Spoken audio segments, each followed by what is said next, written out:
All right, everybody, welcome. This is going to be a computer build for our new broadcast computer that we have purchased here at RideSide. So what we did is we bought all the parts through a couple different vendors, and we're going to put it together here for you guys to see how it's done. I wouldn't call myself an expert. I have put together about 7 or 8 different computers before in my life. So this is probably going to be the most exciting because we're putting a lot of money into this one. And with me here is Liz Willis, who knows nothing about any of this stuff. So she's here as basically a speed brake to keep me from just, talking, that keep me from basically going too fast for you guys. So what I'm going to do is just go ahead and open up, this is our motherboard. Liz, this is our motherboard. Very nice. Very exciting. Well, it's just a box right now. This is the Z270X Gaming K7. And the LG 1151 chipset, but we'll get to that, so you don't even have to worry about asking. And if you go to camera 2, Brandon. So in the box comes with obviously the motherboard itself. Inside this static-proof plastic wrap to keep it from frying before you even get it. Extra box, you can put that over to the side. Stickers, cable ties, I/O panel, which we'll get to that. This is an SLI bridger, but we won't even be using that. And then some other cables and stuff you'll need for the actual build of the computer itself to hook it up to the other parts. In here obviously comes with a installation guide, which if you don't really know what you're doing, this will help a lot. And the most important part is probably this, which is just it's your user manual. And I will be referring to this throughout the build because you always want to double check everything you're doing to make sure you don't fry anything. But that's pretty much all in the box. So we're going to go ahead and we won't need that right now. So we're going to put this to the side here. Here you go. You can show it. Yep. All right. You can go back to cam 1. So basically, I will need this. I'll put this over here. What we're going to do is we're going to go through piece by piece, each individual part, and we'll put it together. We'll go ahead and open this up though, because you can't just shove this into a computer. It doesn't work that way. Let's see here. So, what we're going to do first is we're going to go ahead and install the CPU. The CPU is basically it's the processor. Okay, it's basically how the computer figures out where everything needs to go in a computer. So like if you click your mouse or you tap on the keyboard, the processor says, okay, well it needs to do this. And that's basically how it works through algorithms and using different types of code. So what we're gonna do first is we're actually gonna put the processor onto the motherboard, okay? Any questions so far? Which one is the processor? Okay, that right there. We actually haven't pulled it out yet. We are using of course, the i7. I know nothing. This is fun. The 7700K. This is K stands for Kaby Lake. It's the newest processor that Intel has put out. One of their highest. It goes 4.2 gigahertz. Has 8 megabytes of cache, which even the most savvy computer people may not even know what exactly that means. But that's okay. You don't really need to know that to how to build. So we're going to open this up. Actually, if you would go ahead and open that well. So I'd be honored.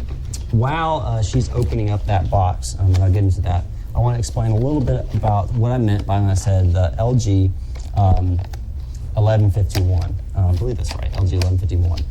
Basically what that is and go to cam 2 real quick, Brandon. This is where the processor is going to go. And this type of basically slot that the processor will go into only fits a certain type of processor. And so that's what that number means. And if you get the wrong kind, it's not going to fit on your motherboard. And you're basically screwed. You just wasted several $100s for no reason. So Liz has already gotten out the processor, which is this right here. And we're going to put that on in just a second. With it, obviously, comes just the normal manual that you'll normally see, also a sticker. So we're going to go ahead and remove the cover. And the cover is just this plastic part right here. And the way you do that, and I hopefully you're learning, Liz. I am. Is this little lever right here, basically is a tension lever that locks whatever's in here in place. And so what we're gonna do is we're gonna simply push that lever out and it releases. It's almost like a mousetrap, how you said a mousetrap. Yeah, it looks like one. Yeah, that'd be funny if they called it that, but they don't. They should. So basically what that does is it releases this cover. Now what you see under here, which I will not touch, never touch it. These are actually the connections that will happen between the motherboard and the processor itself. And they're usually they're gold plated usually. And if you touch them, you get your oil on them, you can actually corrode it, and then you're screwing yourself over. Now I want to touch it. Don't touch it. And so what we're going to do is we're going to remove this plastic cover right here, which is just, we don't need. That's just to keep any dust or anything from getting in there. Again, why you don't want to touch it. And I'll stress it again, don't touch it. You can ruin it really fast. So what we're going to do is we're actually just going to put this into this slot. There's only one way it will fit into this slot. And if you look on any processor, I shall also note, never touch the bottom of the processor either. It's just like the slot, the actual slot here. You don't want to touch it. It's gold plated. If you touch it, you actually can ruin it yourself. What costs the most when building a computer? When building a computer, it depends on what you're doing for. So basically, a computer can be anything from doing gaming to anything just doing normal desk work. And that normal desk work, you don't need any crazy graphics card or anything like that. But in our build, actually the most expensive part is our graphics card, which we'll get to, which I'm like in love with, but we'll get there.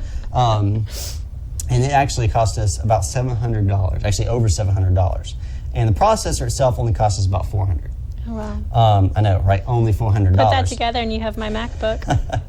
Yes, but this can do a lot more than your MacBook in regards to processing power.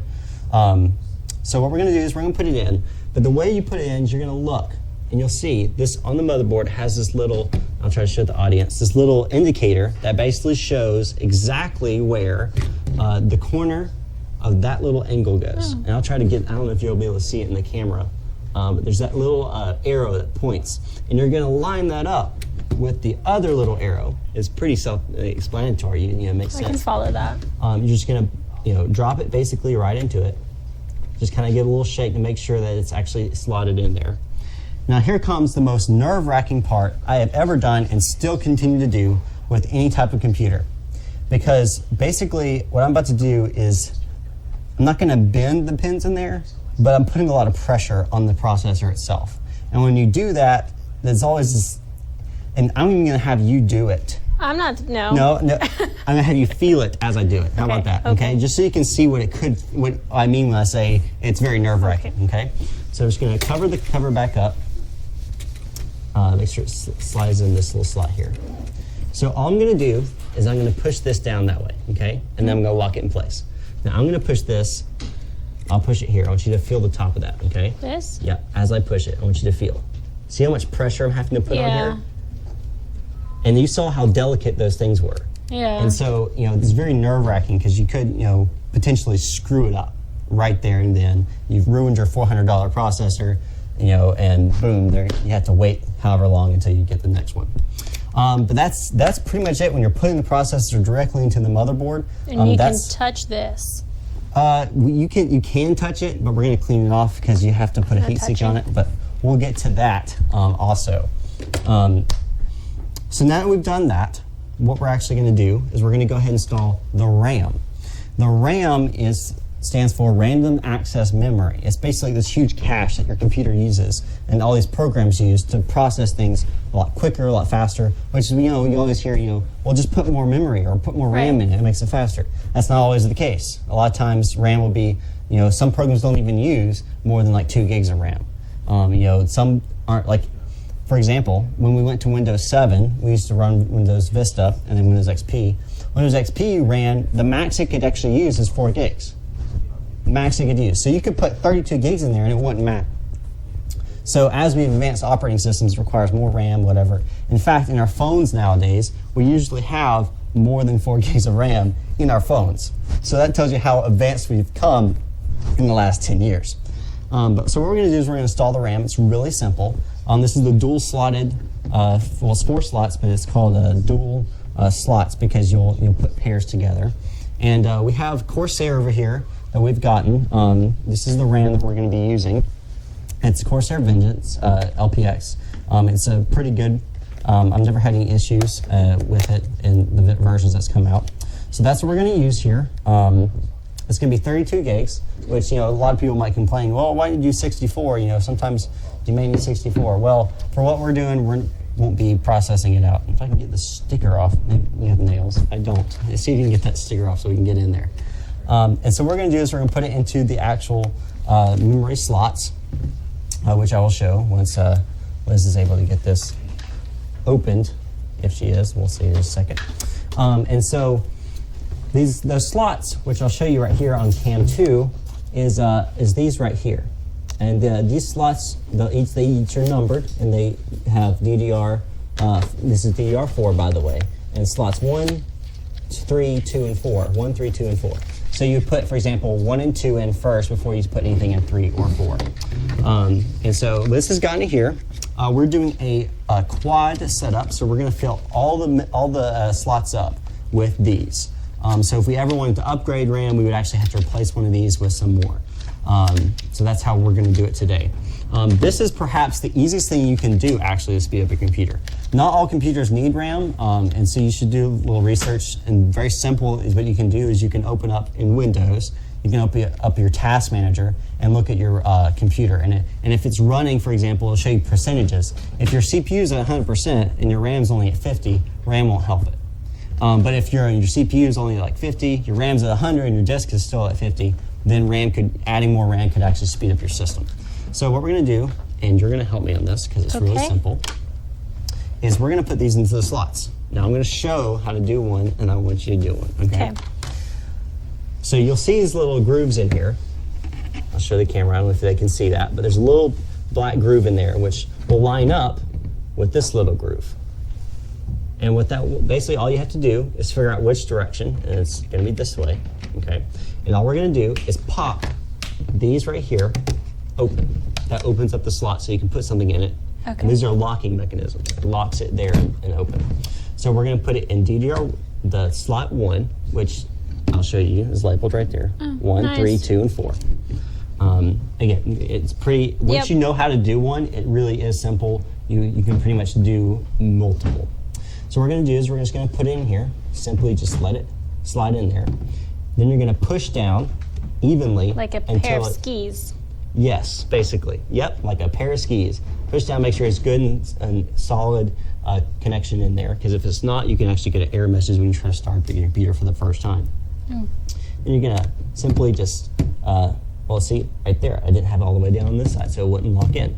So then you're just going to lock it in that way. Very simple. Very easy way to improve your system if you wanted to. So yeah, let's go ahead and try. You're not going to do that slot. No. No, you're going to do the next slot because it's 1, 3, 2, 4. I know it doesn't really make any sense, but in the regards of how you set up your board, it does.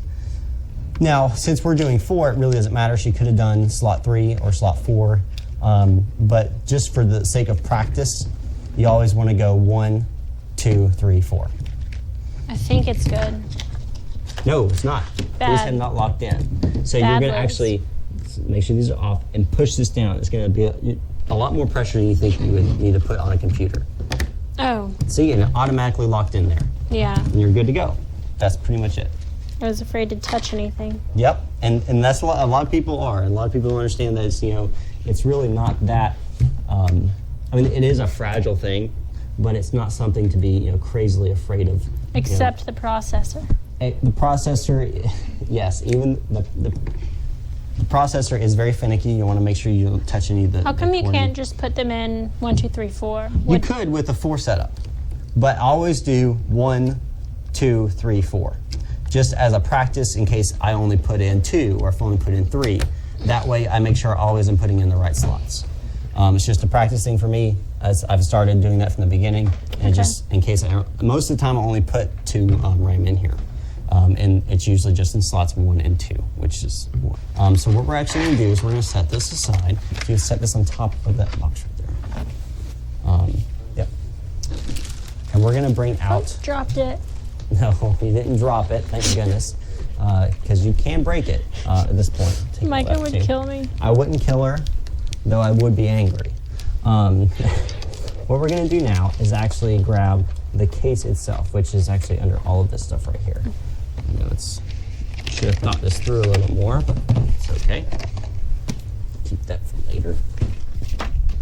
So we just decided on a Corsair case. Oh gosh. Oh, wow. Yep. It's a big old sucker. Wow, wowie, wow. It is the, I believe it's the 600 series on Corsair. It's a steel case. I highly recommend steel cases if you can afford them. It's a lot more reliable than plastic. Plastic can break, and steel is more durable and lasts longer. So we went for this very sleek look. You can also get computers that are very cool looking. You can get some that look like stormtroopers and all kind of stuff. We went with the very sleek look for professional reasons. So what we're going to do is we're actually going to open this sucker up, and we're actually going to go ahead and mount the power supply, which we'll get out in a second, and start mounting all the pieces into this gigantic jigsaw puzzle. All right. This has a really neat option, which is just this door that opens up like this. Most computers don't have that, but this is a really cool case. I was very excited when I found it.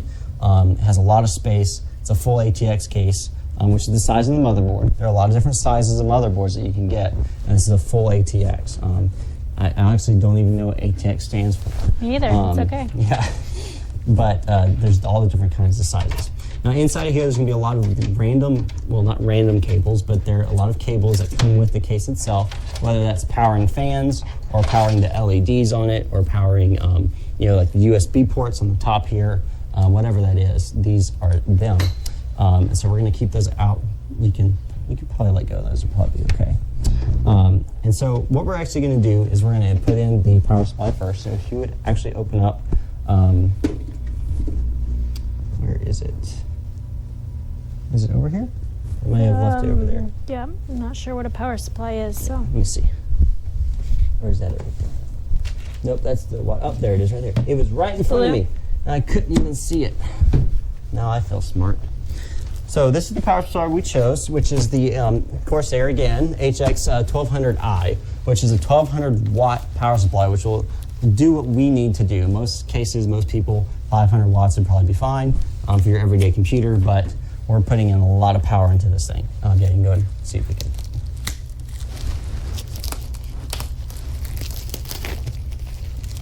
Do you feel like a kid on Christmas? Yes, I do.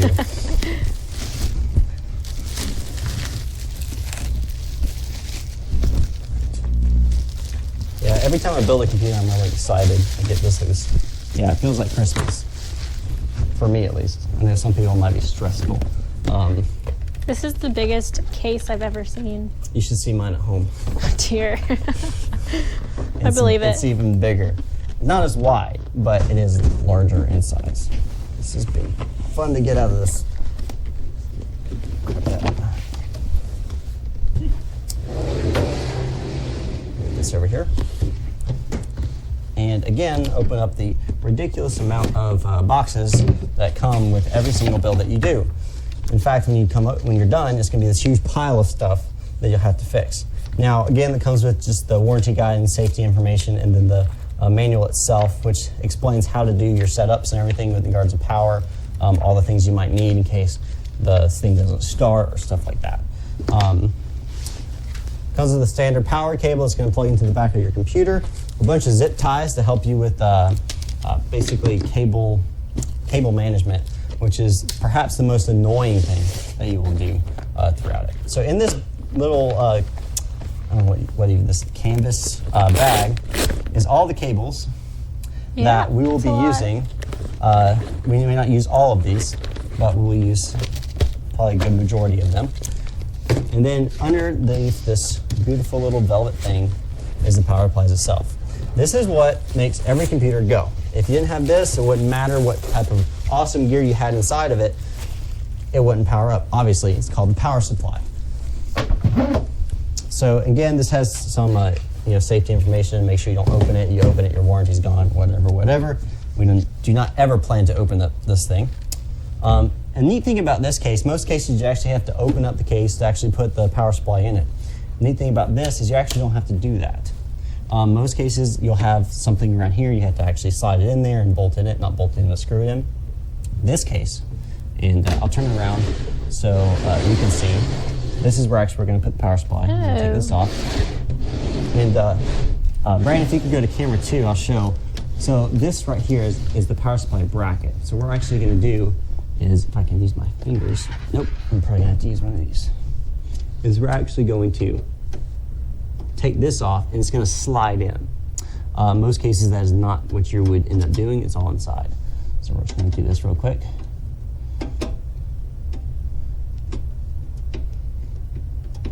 Do people generally buy the power supply and the case from the same company? These are both Corsair. Is it just easier that It's way? not necessarily.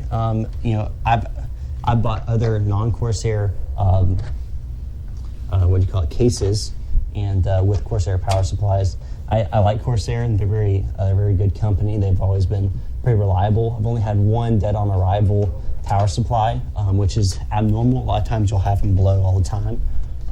So Corsair at least has done a very good job in regards to the quality of their power supply. Not saying that this particular power supply won't blow or won't work. I mean, there's always that chance. But they also have a really good return policy. So within 30 days, if your power supply goes, then you're able to return it for free, and they'll replace it and everything.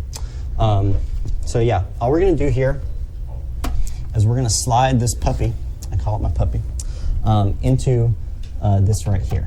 And you make sure the fan is facing inside. Correct. Yeah. I make sure that the fan is facing the interior, which you can't see with the camera, unfortunately, but you can see the fan is facing interior so that it actually is sucking air out in here, and it's pushing air out of the back here. Okay.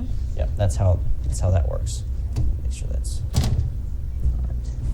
right. Oops. If I can get this. This is where the tricky part comes of getting this to sit just right in here. Dang it. Okay. Now I'm going to actually put this here.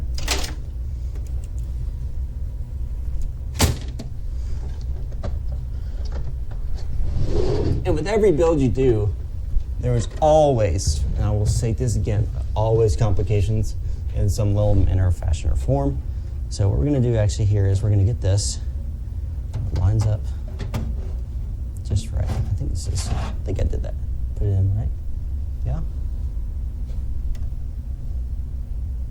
Yeah, I did it right. Yeah. Okay. Just making sure.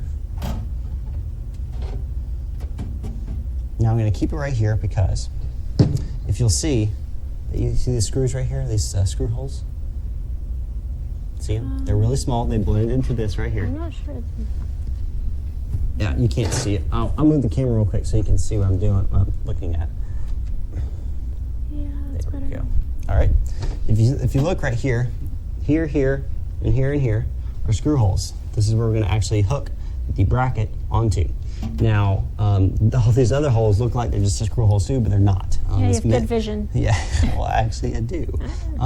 So all I'm going to do basically is I'm just going to find the holes and line them up, so like this, so that all the holes are visible. Exactly.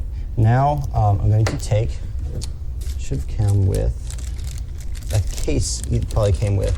Nope, this came with. All right, the screws to actually screw in power supply. See, came with different. 4 little screws that will screw in right here to the bracket.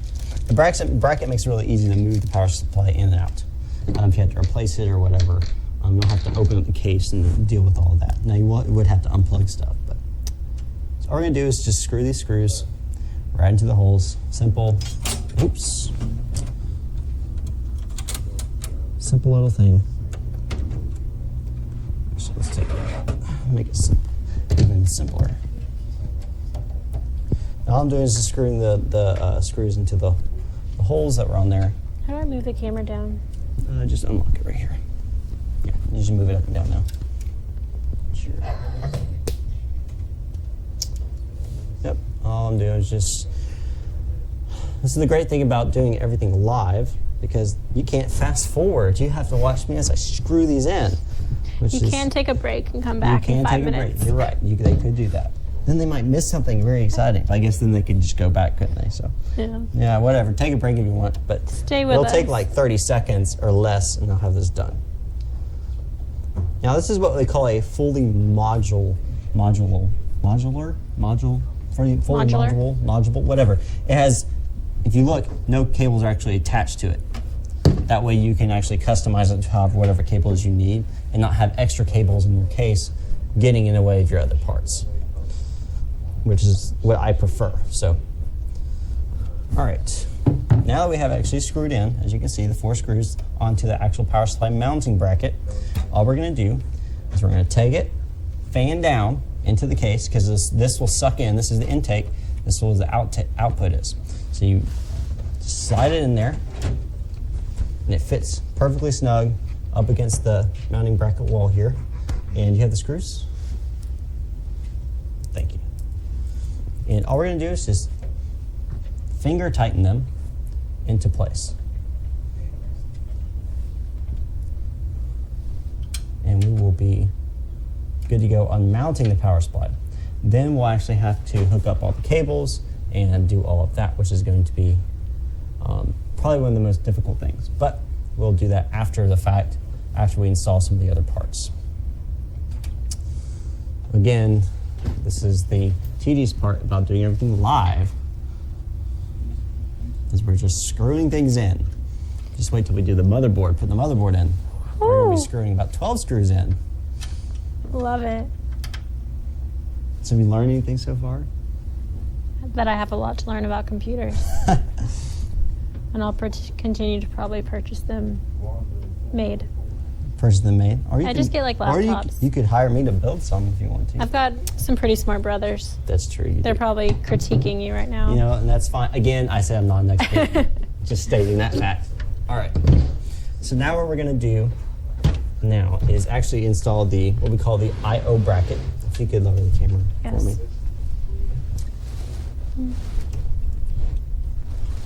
What is it? Okay, there we go. Okay. If you could grab, where did you all of that? What are you looking for? All that? This? The I/O panel bracket thing. This.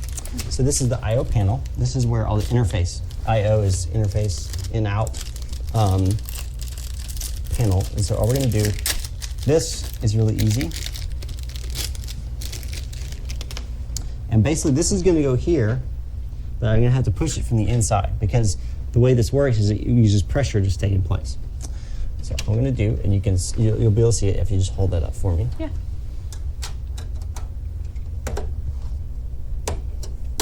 It's just pushing it into place, making sure it's good and snug.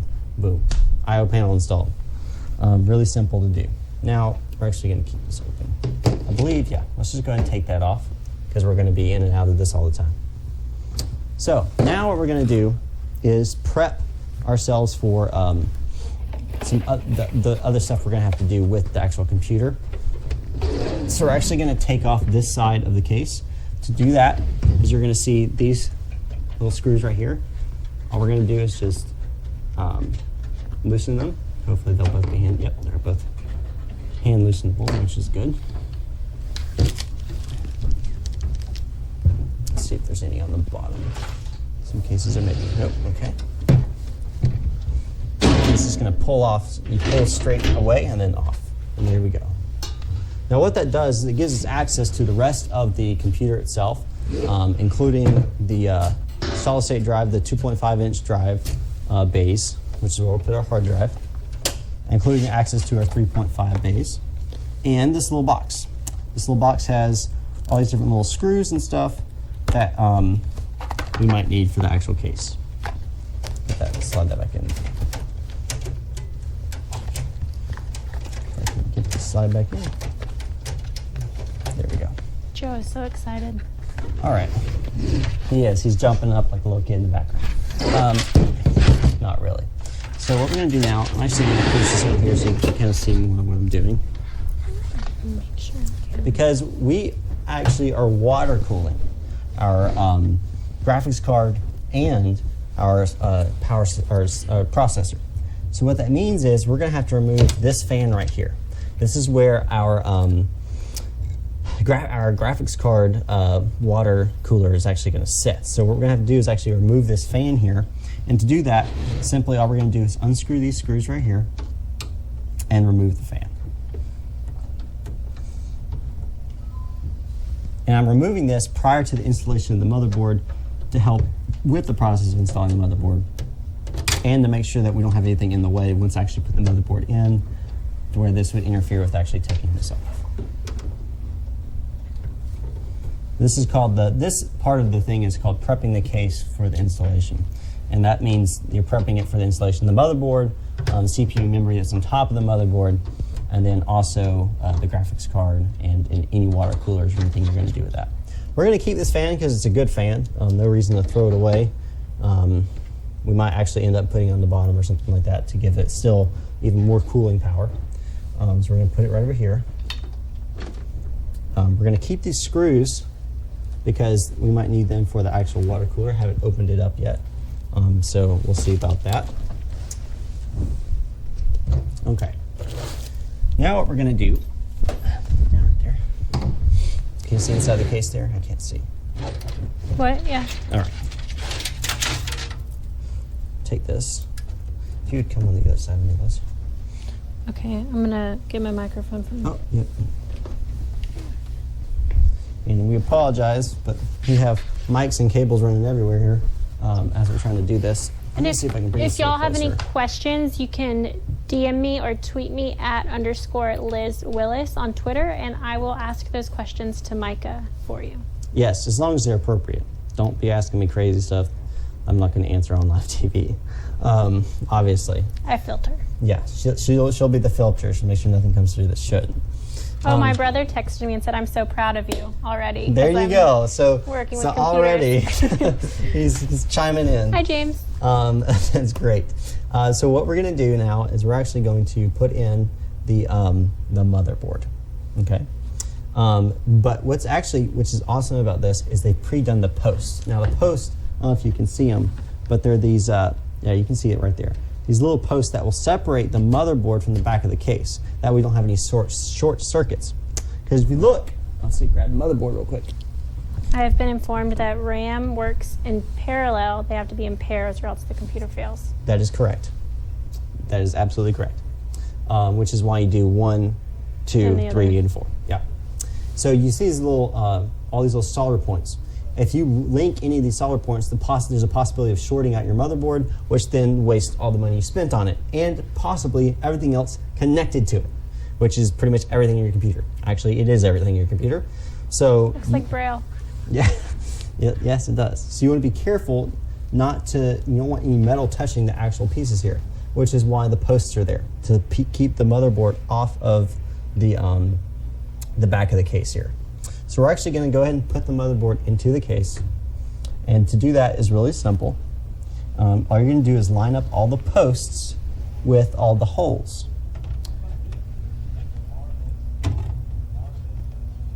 Let's see. And I'm going to lining up with the I/O panel, which you can't see right now.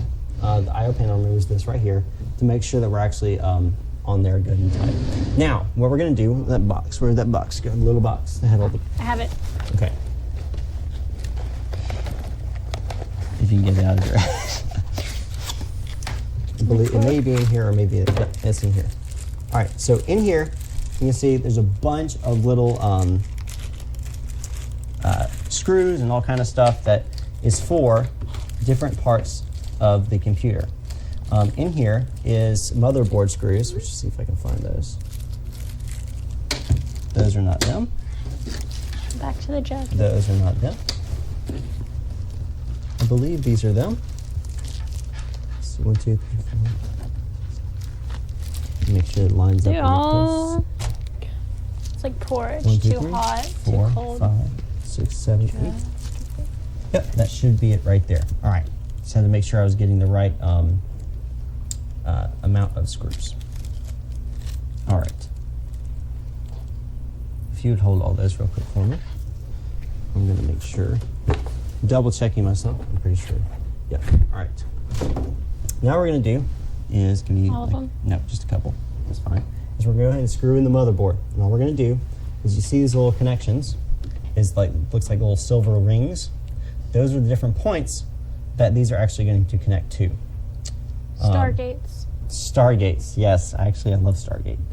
But, I'm not surprised. yeah, I'm a Stargate, Star Trek, Star Wars fan. And no, I don't have a preference. I don't want to start any arguments on YouTube here on which one's better, or which one would win in a fight or whatever. I'm sure the chat room's already on. Oh, it. I'm sure it's already going now. I've already started just by mentioning the 3. Anyway, so all I'm doing is I'm just screwing in these screws into them in here. Simple, it's part of it, but also probably that's the tedious part, but not near as tedious as the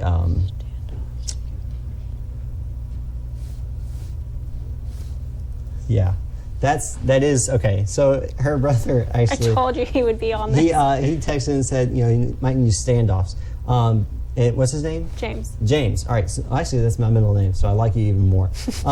That is actually already built into the case. They already have the standoffs put onto the actual into the case, which I was surprised. Normally they come separate, like in one of these little baggies, you have to put them in yourself. But they actually had already done that, so I didn't have to worry about doing that. There you go. Thanks for looking out for us. Appreciate it, James. Yeah, that's now you can always buy aftermarket standoffs too if you wanted even more space, but it really doesn't become necessary once you have the right amount of space, as long as things aren't, you know, jumping in between electricity wise. So we should be okay. Shouldn't be any issues. And we're gonna hook that in right there. Another screw. Again, this is And you just eyeballed the screwing. screws to figure out which one was right, because the other 2 packets looked very similar, just different sizes. yeah. So the way I knew which size was right, you can actually look into the manual itself, and it'll show you which one. But the other aren't options I had, they're not labeled correct, but it'll show you like what they look like, and each one has a different look. If you look here, I don't know if you can see, if it would focus. There we go. How this looks almost like a wall screw, like you would screw into a wall. The threads are really wide, and then these right here are really small screws. These are really long screws, and then you have the actual motherboard screws, which are kind of like a mix between all of them, but they're short. And another thing to look at is the bottom. You'll want ones that have flat that'll actually sit on the soldering there, so you don't have it grinding into it. But yeah, and again, it comes from experience. But if you're doing this for the first time, I highly recommend that you just follow the instructions on the manual, because in the manual it'll tell you exactly how to put all of this in there. Hey. Just gonna screw it in here. All right, and Do you need more? yep, I believe that is it. Yep. All right. So, and you might wonder, oh, there's 2 extra screws. Well, okay, these 2 extra screws, this is good for you, is for what they call an extended ATX motherboard. So there's actually even a board that's bigger than this. Oh. And these screws are for the extra 2 posts that you would have to put in there. Cool. So I'll that's put what them that's in for. my pocket. Yep. And we won't need that either. But that's what that is. Yeah. We don't have just extra screws that we need. What would you need an extended motherboard for? So usually extended motherboards are server motherboards. So usually they have multiple processors on them, but some aren't. Some are just for massive builds, for crazy builds. But for most, especially for most people, that's not necessary in any way. Right. So now we actually have the motherboard nice and secure into this itself. What we're going to do next is we're actually going to bring out one of the water coolers. This water cooler will be for the processor itself, and will connect to where we move that fan. Bring it out, y'all. Let's see, where is it? I'm sorry, that's for the GPU. The fan for the processor will actually be down here. It's already set up to where you can put in multiple different size water coolers or fans down there.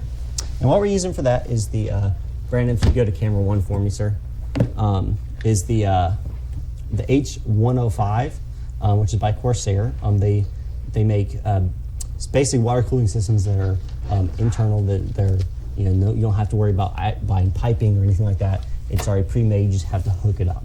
And that's what we're going to use today. It's a dual fan, and it's going to sit here, right here. I got my southern out on the bottom. And I'm simply just going to, I don't think I'll need No. that. Okay. And if you ever have any questions, again, if with buying the right parts or anything like that, there's some websites that you can go to that you can say, hey, I want to be able to run, let's say GTA 5, for example, Grand Theft Auto 5, and you want to be able to run that at the highest quality settings that you can do. You can type that in and say, hey, I want a computer to be able to run this, and it'll tell you what kind of parts you'll need. And that makes things a lot easier for a lot of people. Can you purchase it, like give them your specifications, and will they build it for you and send it to you, or do you have to build There it? are companies that will build computers for you, but they're not, the site I'm talking about particularly, no. Usually there'll be local companies that'll build computers for you. And there are also some that build them for you that are larger companies that you can have shipped to you. Okay. And there's several of those online. You can find them. So basically, inside of this case, again, comes the manual, which tells you about the brackets and what you need to do for putting in certain type of what do you want to call it? Depending on the motherboard, depending on the size of the processor, what you need to do. That's basically what what it talks about. Now, because I want to make sure I don't bend the motherboard, I'm actually going to follow along with the exact instructions on this case itself. So, and I'm going to actually have this down here so I can see exactly what it's asking. And I'm going to open up the case. Because the last thing you want to do is bend the motherboard and screw it up. We're done with this. Yeah. So in here we have all the brackets and all the screws and everything we need. Inside the case you have all the fans and everything. Take that, put it aside. All I'm doing is just getting everything out here because there's a lot. There is a lot. All right. So what this is basically, this is the actual water cooler radiator. This is where the water will run through the pipes under here, and then the radiator will actually take the heat, and the fans will dissipate it out. So I'll put that right here. And I believe that's all we need out of the box. Yep, so we're gonna put the box out of here. We're gonna need some space for this, okay? Now, what we're gonna do is, in here we should find some screws, which are the B screws according to the manual. So, put this right here. Again, all I'm doing now is getting everything out because we're going to need all these other things.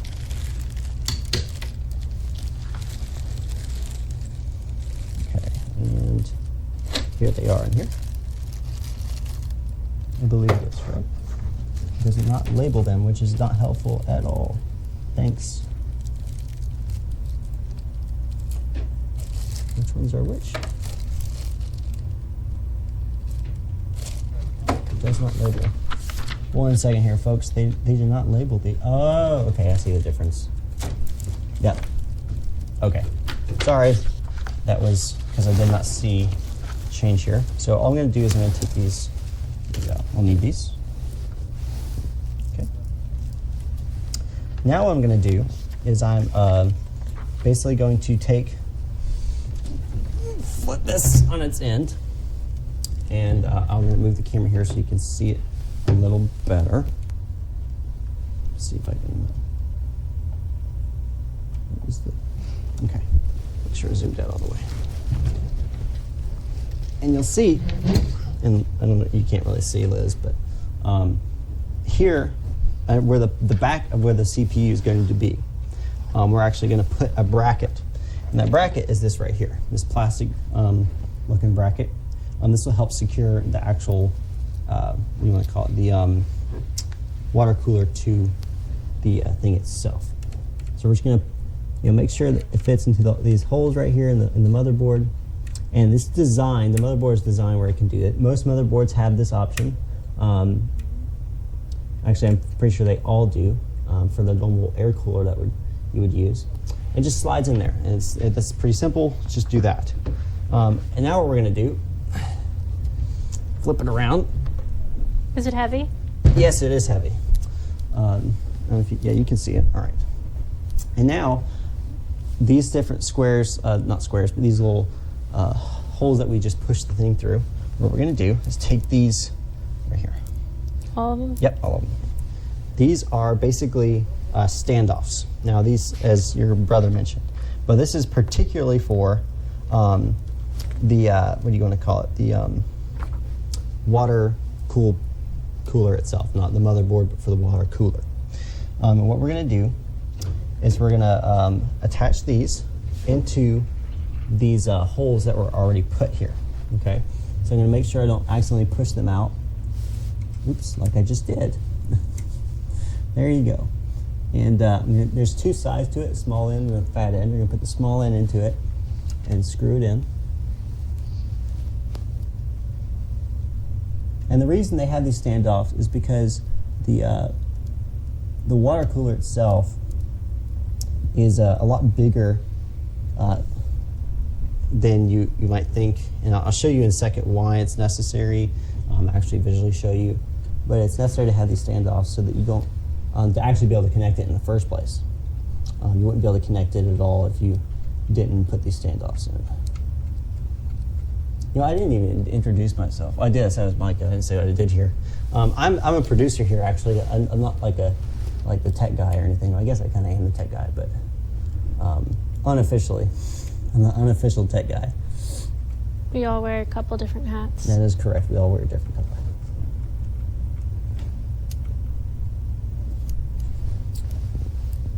Let's see.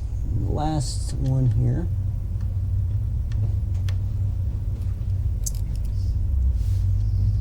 Any questions yet, Liz? We're getting a visitor, y'all. That's great. Any questions? Any questions yet? Have we got No. no questions? We haven't got any questions? Well, I can't really see. But yeah, I don't have any on Twitter. Once again, if you're watching this and you're curious, you want to have a question or a comment from Micah, shoot me a tweet or a DM, anything on Twitter. My handle is @_Liz Willis. So you heard it.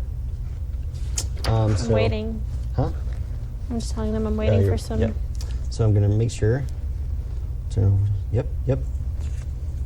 All I'm doing right now, folks, is I'm making sure that I am following these instructions to the T, because if you don't, then you might actually screw up your computer. I'm going to check the chat room on YouTube really quick. Okay. Liz is going to take a short break, basically, what she's telling me. She doesn't want to do it anymore. Some people have to have questions, but they're just not on Twitter. Yeah. All right, so now what I'm going to do here is I'm actually going to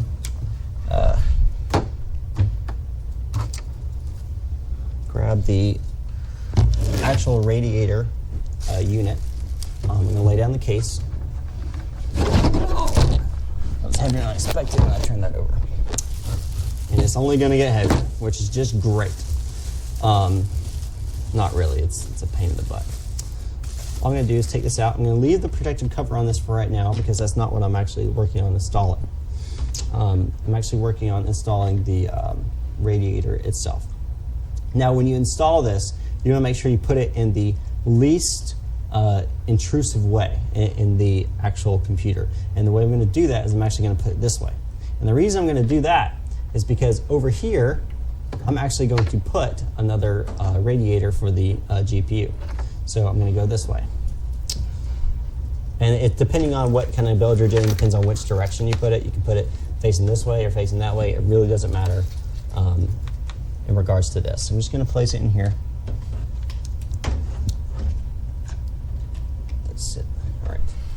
Now, I'm going to remove this. This is a nice little dust cover, which is another thing I like about this computer case.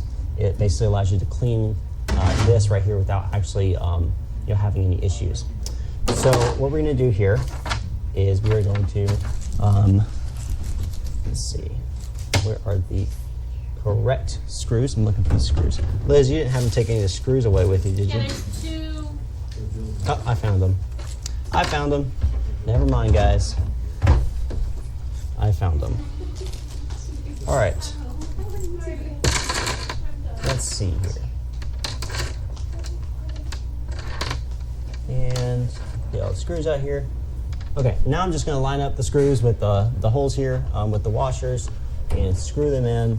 It's going to be a fun, just, you know, waiting and putting this in here. Just joyous time, guys. Just absolutely joyous.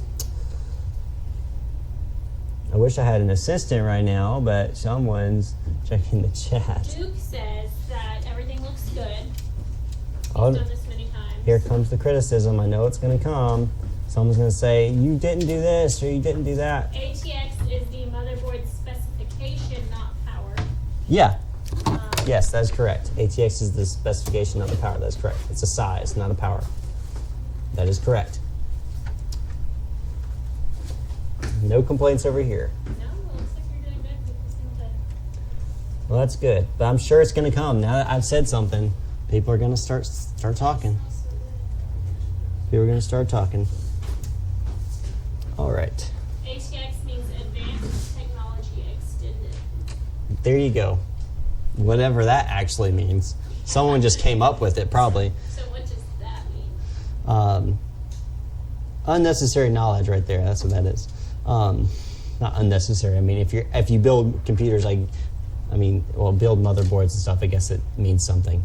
I don't particularly know what that means, but that's all right. I even went to school for computers, but, you know. You might be a little dark. I can try to brighten it up some. I don't know if I can, though. Let's see here. All right. See if that'll help. Liz's head is a little dark, so I turned up the iris a little bit. Again, all I'm doing right now is I'm installing the radiator into the computer itself for the water-cooled CPU. I've already installed the bracket and the standoffs inside. So yeah. If you have any questions, you can type them in chat because Liz is looking at it right now. Will it run Crysis? Yes. Oh yeah. It'll kill Crysis. Yes, it'll definitely run Crysis, no question.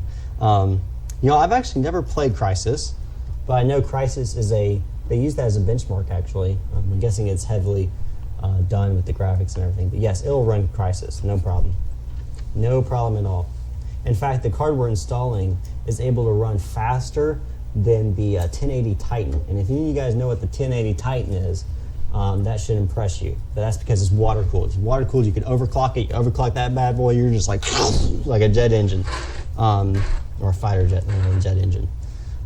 So that's, yeah, it's going to be epic. I'm really excited just to start the thing because it's going to be awesome. Anyway, so now that we've attached the radiator to the bottom, I'm actually going to attach the fans that came with the radiator to the radiator itself.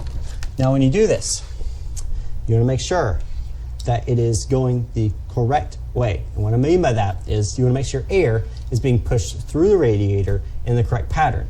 These two fans over here are pushing this way. What that means is these fans on the bottom need to push this way so that the air has a continuous motion through the case. You don't want any type of like vortex being created inside here because then you're not effectively cooling your parts. So what we're going to do is we're going to make sure that the fans are pointing in the right direction. The way to do that is if you look on the case itself, these little arrows, that arrow right there tells you which direction the fan is turning, so it's turning this direction, and which way the air is coming. And in fact, if you want to feel it, you just spin the fan in the direction the arrow is pointing, and you can feel the air coming out this way. So what we're going to do is we're going to mount it just like this onto the radiator over here. And what I'll do here is I'll rotate the computer so you can see what I'm talking about. Will it run Pong at 4K? Say what? Will it run Pong at 4K? Yes, it'll run Pong at like 8K. Pong is, my phone could probably run Pong at 8K. Maybe it's a joke. Yes. AVR. Yes. Pong, you don't know what Pong is? I only know one type of Pong, and I'm pretty sure that's not what he's talking about. Okay, it's a video game? Beer Pong? No, oh my gosh. She doesn't know what Pong is, folks. Liz doesn't know what Pong is. Pong is, I don't know if it's the original or it's one of the first video games ever created. It's basically like these two paddles that go like this, and you're bouncing a ball in between them.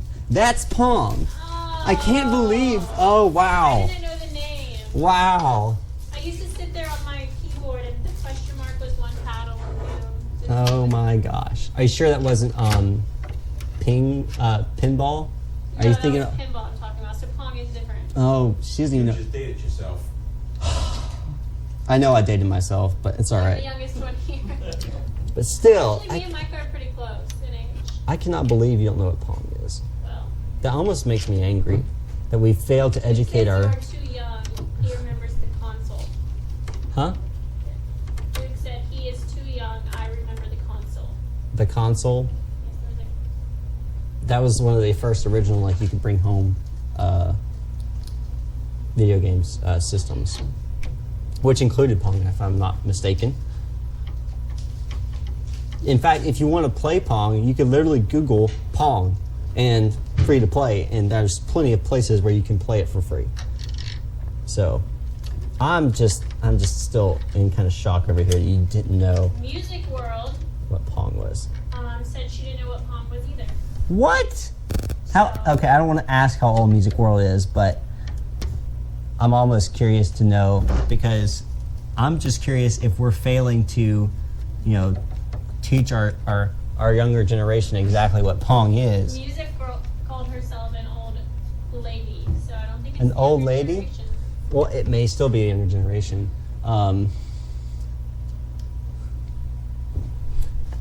But I know some people, they don't even know. I mean, I know some things just, you're not into tech, that's fine. That's your choice. I understand, and different people are different. But I just, Liz, I don't know.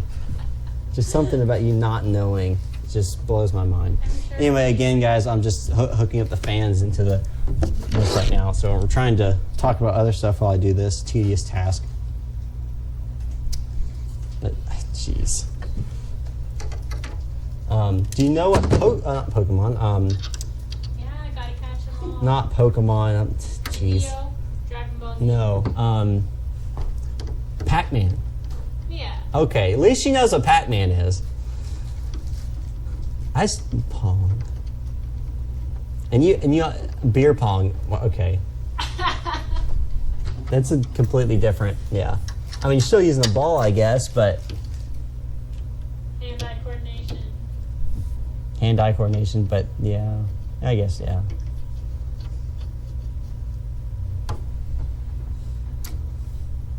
In fact, it's funny. I know this because I do flight sims and stuff, and I found online. Apparently, I can't remember what jet it is. Maybe the 757. The creators of the onboard flight computer. There's a special code you can type in there, and it actually brings up Pong on the flight computer. It's not. It's like one of these background things that you're not supposed to access, but it's there. You can play it, and it's hilarious. I saw that. I was like, I cannot believe that actually existed. So some coder somewhere put deep inside the flight computer of this airliner the ability to play Pong. So you can probably YouTube that and look it up, and it's probably there. All right. Well, I've finished putting the fans onto the radiator itself, so that's all set. Now what we're going to do now is actually attach the water cooling pump head to the processor. And to do that, I'm going to put this over here so we're out of the way. Again, you can already see that cords are going to be the pain in the butt this entire time. So I'm going to go ahead and remove the cover here, this protective case, and you'll see this gray stuff. This is what we call thermal paste. Thermal paste basically allows for heat to transfer from the processor into this copper plate, so that the heat can actually be absorbed by the pump and dissipated. So we're going to go ahead and place this onto the processor, lining up the holes so that it fits nice and snug on it. And this is going to take some pressure in regards to keeping it down. All the way, you want it as snug as possible onto the processor so that you can actually get a good seal, a good thermal transfer of heat from your processor.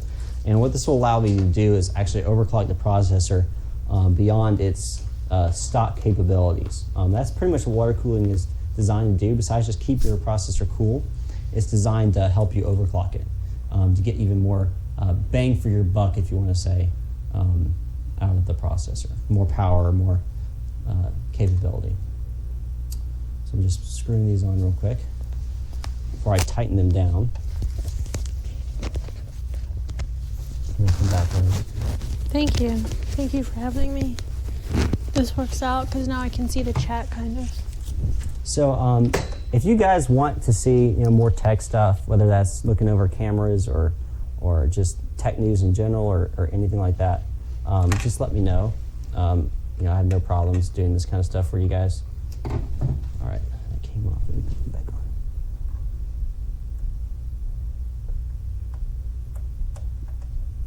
Get this to stick. This one is not wanting to stay on.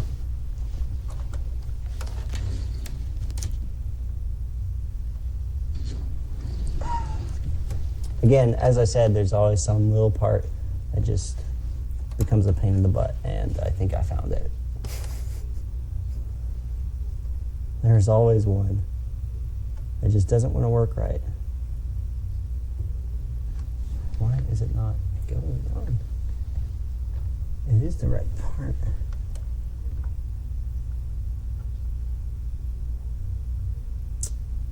Come on. Good Lord. I did put the right parts on. Didn't I? I did put the right parts on. Yes. Okay. Sure did. I'm a 99er. What's the standard for broadcast PC, RAM, HD, CPU, and MB? What's the standard? From Arthur Jennings. Yeah, that's a good question. In regards to standard, I'm not sure exactly what the standard is in regards to the what do you call it? The field of broadcast computers. But generally, you're going to want to get as high as processing capability and RAM capability and just everything, because you're going to be running a lot of graphics, and you never want your computer to not have enough. And so I wouldn't say there's a particular level of you must have this or you must have this. Okay. And another one. From Master Maddie. Hi Liz, please ask why Micah doesn't use an ESD wristband in order to prevent the hardware from damaging due to electrostatic discharge. Yeah. So that's a lot of people use those.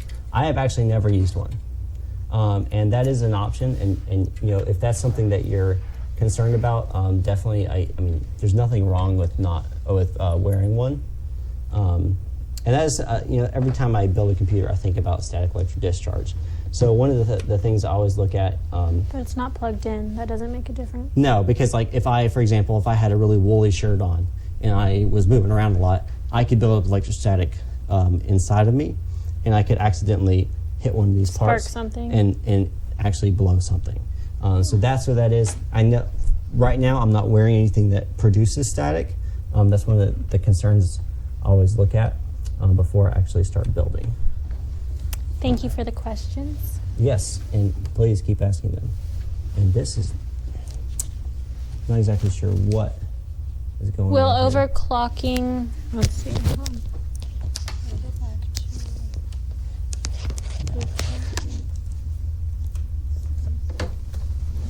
And I found out why it wasn't fitting, because I put these in. CPU burn it out over time. So if you overclock a CPU, the concern, yes, you could technically, you'll reduce the longevity of it if you don't have it cooled properly. So again, why we are water cooling this, is because if, for example, if we just air cooled this and we tried to overclock it, first of all, it would throttle itself to prevent it from burning out. But yes, if you don't do it right, you can definitely damage your processor in the long run. Yes, that is a distinct possibility. So you want to make sure that you're doing it right. There's no question there. What do you think of Alienware? I think Alienware, it does a good job. There's no question. But also, in my experience at least, it's overpriced. And what I mean by that is you're basically buying a name rather than anything special.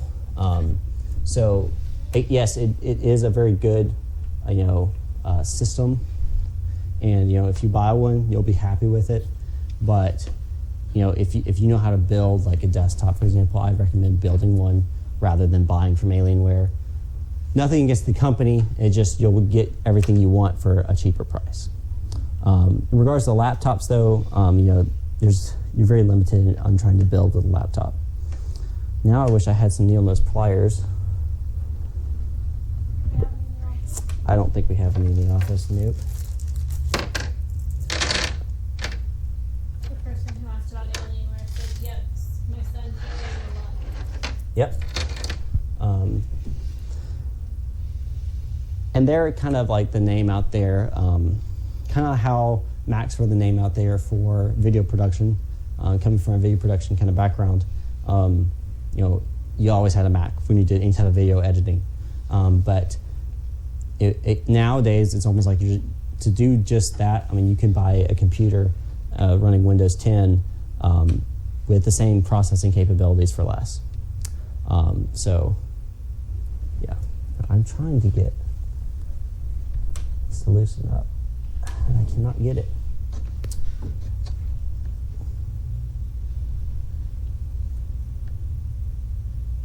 And Brad's not still here, is he? Because I know he would probably have Can we text him? we can see if his truck's here. The problem I have right now, folks, is I put the wrong adapters, the wrong posts onto the actual for the water cooler, and that's why it wasn't fitting right. That was just completely my bad. No question there. I see his truck, but I see no Brad. Let me text him. And you want me to ask if he has needle nose pliers? Yeah, but I mean, if he's all the way home, don't worry about it. I mean, His truck is here. Oh, his truck's here? Yeah. If he has needle nose pliers, that would be the best. So yeah, again, it's because I put the wrong size posts on here, and that is completely my fault. I wish they would label things, though. That would be great if they would do that for us. Yeah, I noticed that. Yeah, they didn't label any of these bags with any of these screws in them, so you kind of have to figure out on your own what's what. And that's why it wasn't fitting. I'll even show you. This is the post I was putting in there. See if we can focus. Come on. There we go. All right. So you can see the two different sizes there, and then you're trying to put this in here. And what was happening is I was trying to attach these two. And as you can see, this is too big. This is small, so it fits in perfectly. And that's what we want. But I put the wrong ones in. These right here, you can see, so I'll zoom in. It has the same size on both, which will allow me to screw it in nice and easy. As you can see, perfect, no problems, of course, right? If I can get this to, don't lose anything. Any other questions while we wait for Brad? I heard him out there, I think. Could you guys see this? And Liz just dropped her phone, but It's an otter box. It's all right. I wish. And all I'm doing right now, folks, is I'm screwing in the right size ones into the holes I've already gotten out. Steve's car is gone, so I'm guessing he left with him. I thought I heard him. Oops, maybe he's in there. Just, gently open the door and see.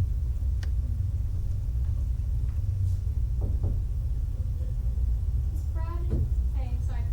Do you have needle nose pliers? Pliers in general will be fine.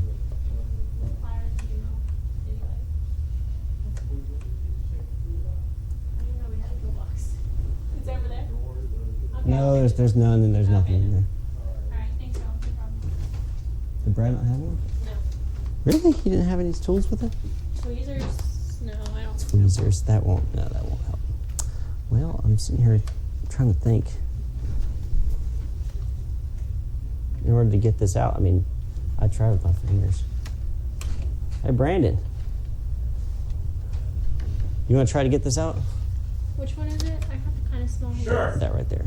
It's not necessarily the small hands thing. Taking a It's- break from the computer to help out. It's like a strength thing. Yeah, it's yeah. What are we doing? See this right here? Okay, we're gonna turn it this way to undo it. Okay. All right, see if you can get it out. Then And I'll hold that. So.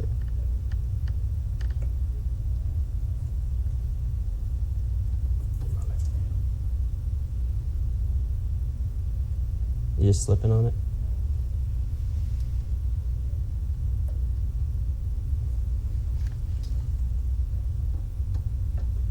Nothing?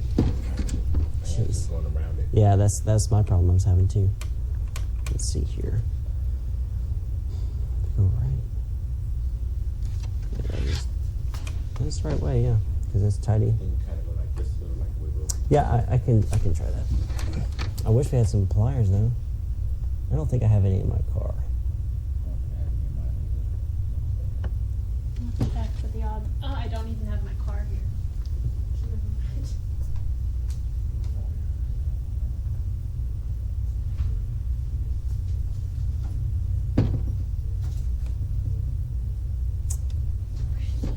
Well, Did I ever get that box? what I'm gonna do here, folks, is I'm gonna run to my car and see if I have some pliers in my car. And if I do, then we're safe. If I don't, I don't know what we're gonna do. Ask questions. There's the questions and have them saved up so by the time Micah comes back, we will be good.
All those going right up the street. Yep, that's fine. Pliers? Yeah, Neil knows preferred.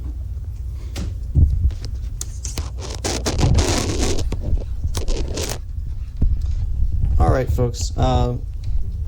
We are currently in a situation here where we are actually having to run and grab some pliers because for some reason no one in this entire building actually has any.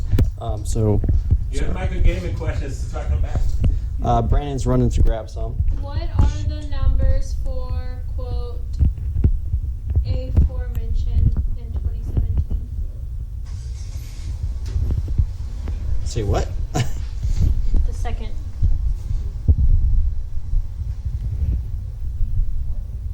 Oh, you want to know the specs of the computer, basically? Okay, yeah, I can do that.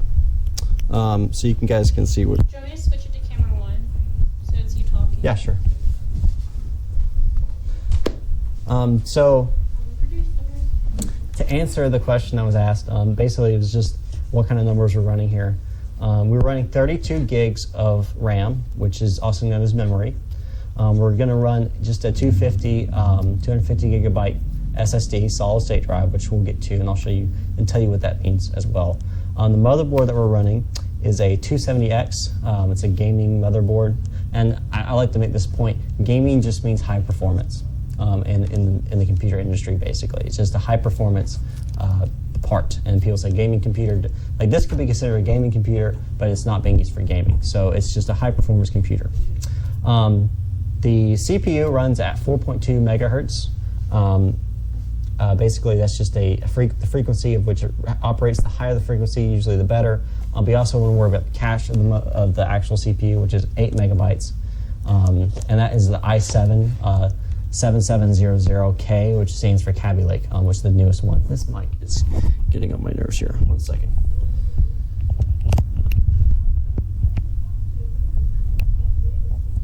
All right, and the glorious graphics card that we're going to use, and I'm going to actually showcase it right now.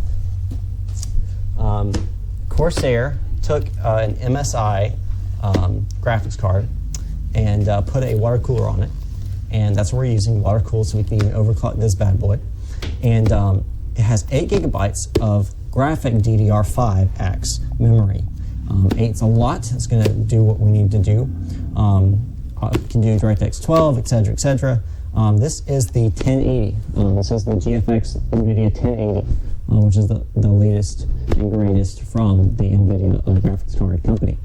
Other than NVIDIA, you also get AMD, which they also do good quality graphics card. The only thing you're going to have to worry about with that was heat. They're known to be a little hotter, but usually they're also a little less expensive. So you can also look at that. So that's in regards to numbers and what we're going to be using. We're just going to use a standard Asus monitor and just a Logitech keyboard and mouse. Nothing fancy on that end. We don't need anything fancy.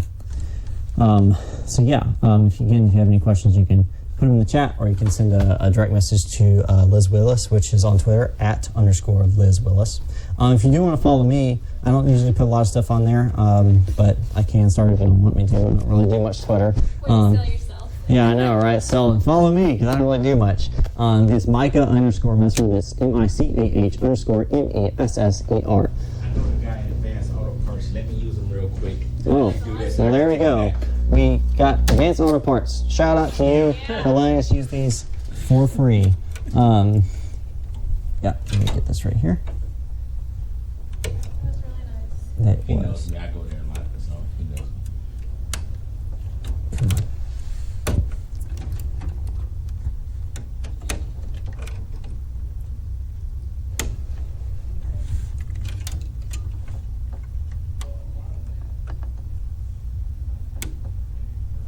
There we go. It's free. Here's this thing, and I'm about to take this back to the man. Yeah, let me get the other one real quick. Okay. This was the bad one, but yeah. Let me get this one real quick too. All right, there you go. Cool. Thank him for it from RSBN and He all the already radios. knows. All right, again, make sure you're putting in the right things into the right sockets, otherwise you might have problems. So yeah, I'm putting in the right ones this time, so we won't have this problem. This is what happens if you don't follow the manual always to the T, or they don't label the screws. Of course, there. Make sure you label the screws on all the little baggies so we know which ones you're talking about. All right. Let's get that. All right. Hand tightening. Make sure I don't do too much, just in case.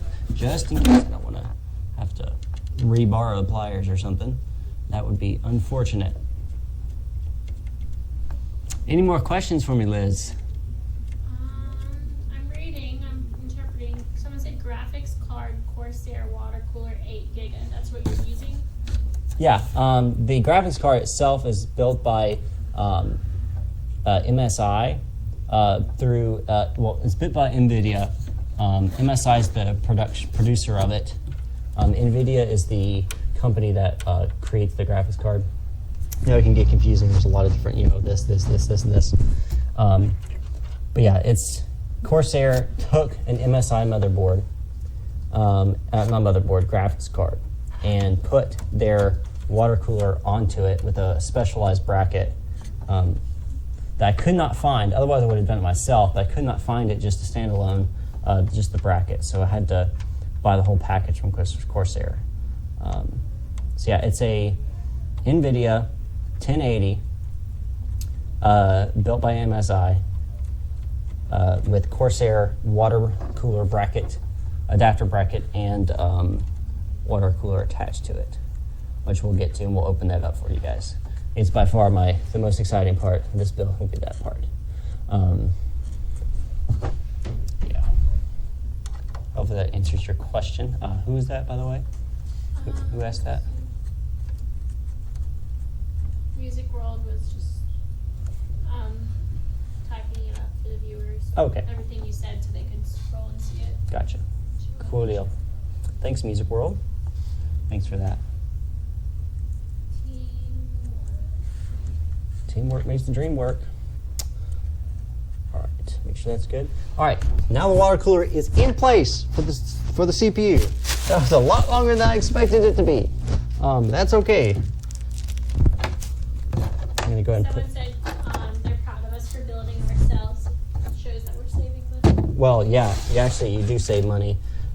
If we had someone else build this, it would have cost us, on top of just buying the parts, $300, $400, maybe $500. Wow. Yeah. It would probably take them an hour. Once you're a professional, it's just plug and chug. Well, it would take them. You'd probably take them a couple days for to get to it. That's just because of the way the whole business works. Are we live? Yes, we are. Okay, I need to do something when you're done. Very Okay. Do important. you want this back? Yes. Very important. All right. What's the TA on it? I honestly don't know. As long as we don't have any more problems, an hour maybe. But yeah, so now that we've done that, Oh, from the guy over there? just borrowed, yeah. Now what we're going to do is we're actually going to plug up the pump, and also the fans to the motherboard. And it also shows you exactly what to do inside the manual itself. Is cam 1's on, sorry. Inside the manual itself. On camera 2. Yeah, if you could go to camera 2 for me.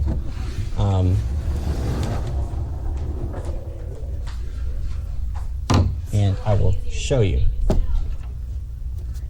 Okay, now there is a couple things you need to notice. The pump itself is a 3-pin. This is a 4-pin. The fan's a 4-pin. This pump's a 3-pin. So if you look on the motherboard itself, you're going to see basically a pin specifically for it. And it should be somewhere around here. System fan. It'll be CPU fan. CPU, there's that. It should be over here.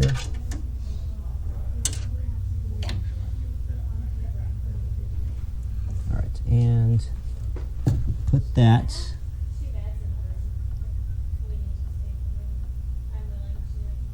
Right. Okay. Right. Yep. CPU auto pump right there. Boom. Done. Now what we're gonna do is we're gonna actually take these fans. And we're gonna plug these into the motherboard as well.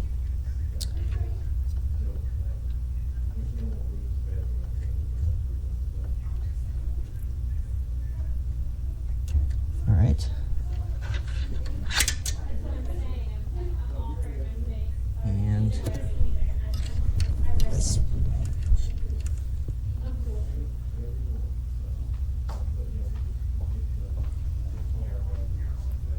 Actually, you know what? There's actually a particular one for it over here. Fans are one of probably the most difficult in regards to finding everywhere they go, because every motherboard's different in regards to what's the fan, what's the pump, what's the what. So bear with me as I plug all these in.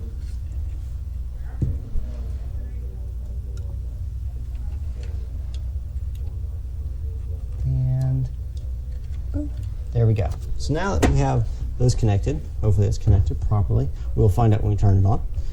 What we're going to do now is we're actually going to, we're going to go ahead and plug in the other fans that are already inside the case here, and then we're going to go ahead and install the graphics card.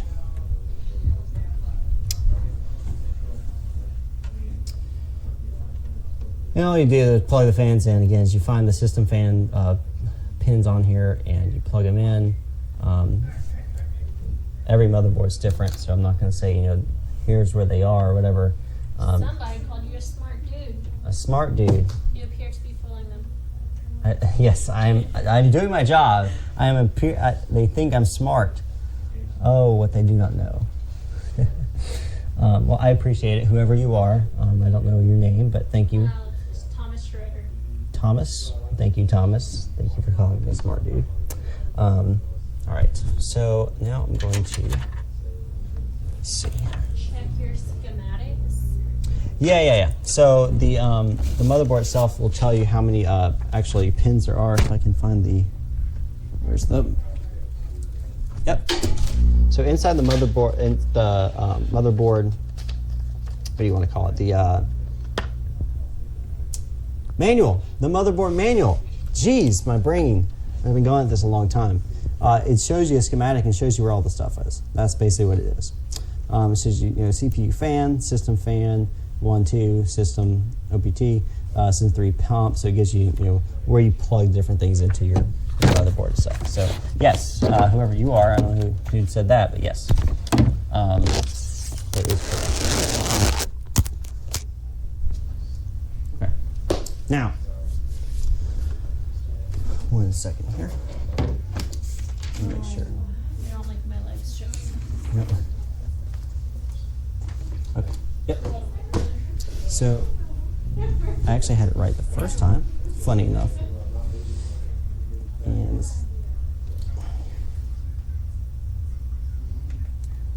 next, I'm going to grab the graphics card out of the box. We're going to unbox that. We're going to plug that in here and hook that up, because the most important parts of the computer for cooling. And what may happen is this motherboard may not actually have enough pins for all of the fans, and that's not uncommon when you're bringing in 2 extra fans that weren't originally in the case. Motherboards, depending on the size, may not have all the fans connections that you want, and you can get splitters and stuff.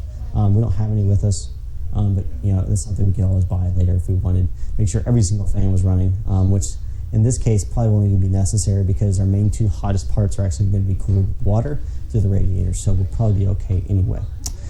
Another benefit of doing water cooling is you don't have this fan sitting here on the actual processor itself spinning like this, and a lot of times cables will actually hit it and can actually cause problems. It can stop the CPU fan from spinning, which will cause your CPU to overheat and cause your computer to shut down, emergency shutdown, to prevent any damage to your CPU. Make sure my mic's good. Okay, so let's open up the graphics card here. I'm going to push this over just a little bit. You gonna go to cam 1? Yeah, go to cam 1 for me. Thank you, Liz. Here's Liz doing producing. Liz the producer, who would have thought? So we're going to open this up. I'm excited. This is, again, like Christmas for me. Open up the box, open up the box, open up all the boxes. Okay, come on. That can go over there. Now what I'm going to do, open this up, spin it around so everyone can see here. And it comes with the normal stuff, the graphics card, user guide, the drivers on the CD, etc., etc. This tells you the exact, how to install the liquid cooler into your processor. Yeah, so if you have any questions, you can always refer to this, which I may refer to make sure, because I have never installed, this is the first time, I'll be honest, first time I've ever installed a water-cooled graphics card to a computer. I've done it with the CPU before, but never the graphics card. All right. And we're going to put this over here. Okay. That can come down. That's all right. Wait. Yes. Yes, that's what I'm Yep. Sorry. That was a question about some production stuff. All right. Get that out there. Goodness gracious, this looks absolutely gorgeous. What? You're so funny. It's gorgeous. I would never use It is gorgeous. It is gorgeous. She's saying she's making fun of me for saying it's gorgeous. And all my fans out there who love tech, tell her that it is gorgeous because we all know it is. All right. So what I'm doing right now is, if you go to Cam 2, Liz. Yeah, that's in the. Yeah, that's just. I didn't see what you guys sent it to me. It's in my email. I sent it to them then. All right, so I just took out protecting covering this right here, which we're going to connect into the. What do you want to call it? See, at this point, my brain's starting to fry, and I'm forgetting names of things. Into the case, onto the motherboard. That's what I'm trying to say here.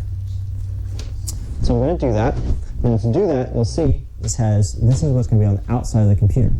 Now, in order to actually do that, you have to remove some of these like panel things in between the computer and itself. Now, before I do that, so I know what panels exactly I'm going to use, I'm just going to put it see exactly where it will sit on the computer, and go, okay, I'm going to have to remove the second and the third panel. That way you don't, remove any unnecessary panels and have to put them back, because that can be a pain. All right, saving time. Just being smart from the beginning will save you time. All right, get those off. These out. In every case, might be different in the way that these things work, and again, you're just going to have to play with it and work with it. All right.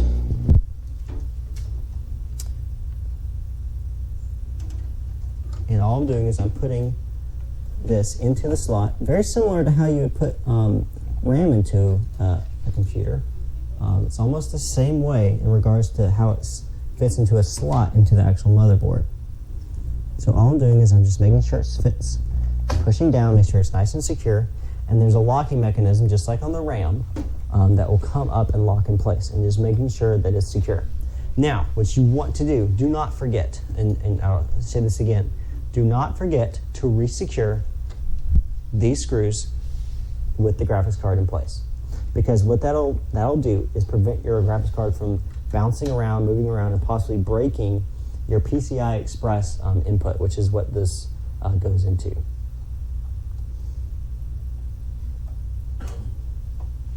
Yeah, all I'm doing is screwing these back in. So it's nice and tight. Not going to be moving around or anything unnecessarily. Your mic apparently is a little muffled. Oh, sorry. It's falling into my shirt. I apologize, people. Let's see if I can just... Everyone says it's gorgeous. You're right. Yep, told you, Liz. It's gorgeous. Absolutely gorgeous. I'll just do this for you, folks. It'll make me look funny, but it'll probably get you better audio. All right. Nope, dang it. The shirt's just not the best for doing this, I guess.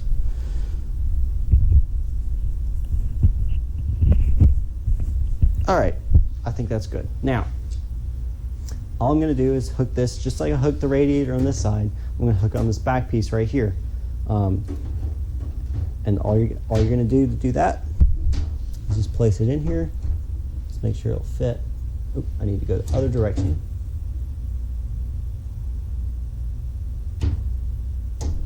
And I'm being careful with the tubes. I don't want to, crink them or anything like that. So it's looking like actually what I might have to do, I'm going to have to do that.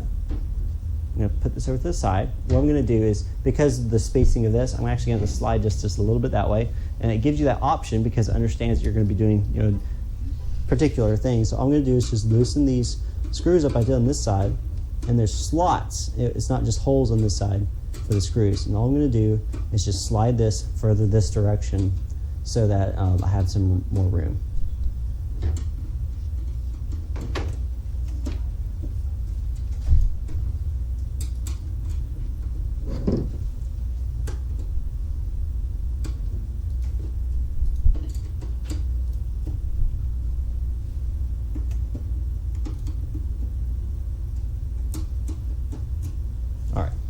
And all I'm going to do is just slide it. As you can see, it just slides nice and easy. Make sure that we have enough space here for this. If not, we can always. The good thing about doing a custom build is you can always move it around and make sure everything works. All right.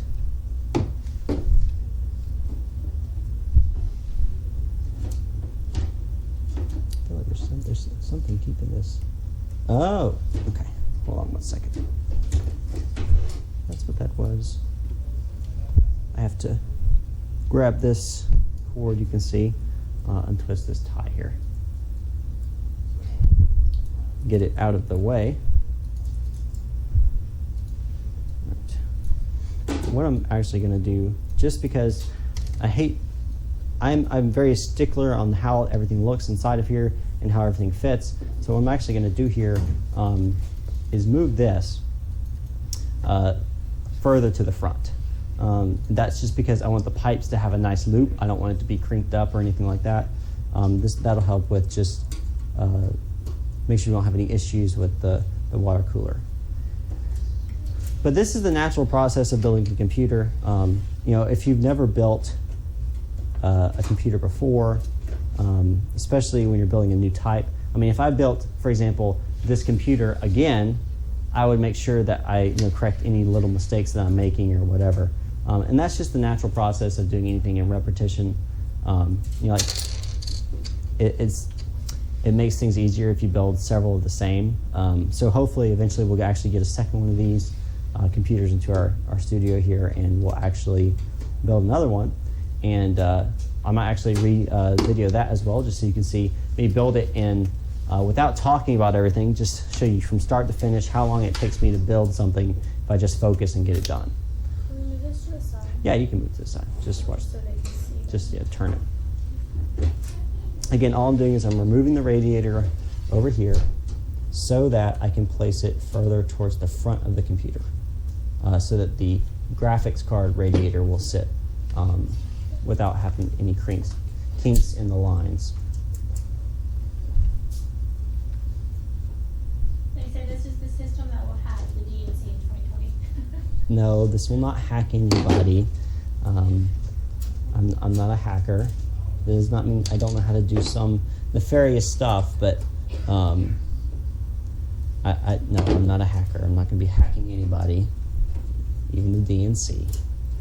All right. So what I'm going to do, take it. Oh, I got to remember it's plugged in. All right. And all I'm going to do is twist it like this and place it towards the front here. That's all I'm going to do. That way you have plenty of room over here for the graphics card water cooler. And so again, if you have questions for me, it doesn't even have to be computer related. It's just tech related, space related. I follow the space stuff a lot. I love SpaceX and what they're doing with their tech. A big tech guy, so anything at all. If you have questions about how we do stuff here, whatever, just send it on the chat or send it to Liz in a direct message on Twitter, and I will do my best to answer it within reason. Some stuff I can't talk about, secrets of the dark arts or something like that. And Brandon just snickered in the background. All right. Again, just reattaching this radiator so we have some room. And again, I'll tell you my name if you don't know. If I haven't said it, I haven't said it in a while. My name is Micah Messer. I am a producer here at Right Side Broadcasting. And I'm building our broadcast computer. I've built about 7 other computers before this, different levels of just everyday computing to high-end gaming computing as well. So I've done a lot of different builds. Let's see. And I'll say, you may look at this and go, there's no way I would be able to do what you're doing. That's not the case at all. There's a lot of tutorials on YouTube on how to build these things, all different levels. by no means am I an expert at it. I remember my first one. I spent months researching how to do it because I was so afraid that I would screw up, and it must be harder than what it looked like. And then when I actually built it, I built it in 5 hours. So my first one ever, and that I was 15 at the time when I built my first one. It's really not as difficult as you might think. Do you mind going over the price range for what we? Yeah, that's fine. And you can actually see for 2 of these, we were asking for about $6,000. And so each one of these computers, this one in particular, I think was just under $3,000. And you think, that's a lot of money, and it is a lot of money. There's no question there. That is a lot of money. But again, it's not just an everyday computer. You're not just using this to browse the web or anything like that. We're doing some heavy-duty graphics on this thing. So yeah, it was just under $3,000. I cannot remember off the top of my head the exact amount. I'm gonna have to look at the invoice and everything. Music World wants to know if you've studied physics. I have studied physics. I have. I honestly don't remember much of it. I understand physics and how it works, and just in general. But if you gave me an equation today, unless it was a really simple one, I probably wouldn't be able to do it, just because I'm out of practice. But yeah, I have studied physics. I once actually thought about doing aerospace engineering, actually at Auburn.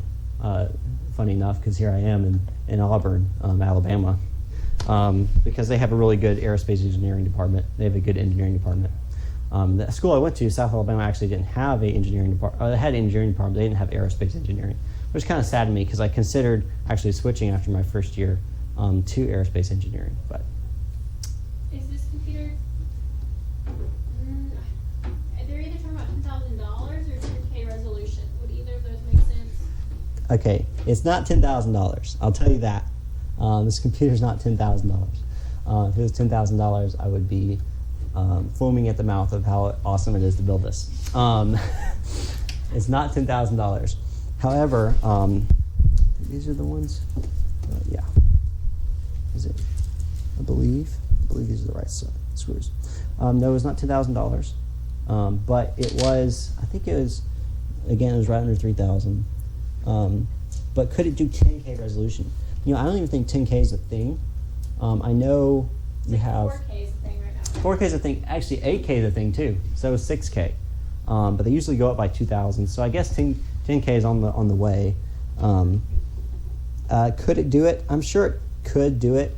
I don't know what the quality would be, and how it would handle it. Because again, that hasn't come out to the mainstream. There's no benchmark to figure out exactly if you could do it or not.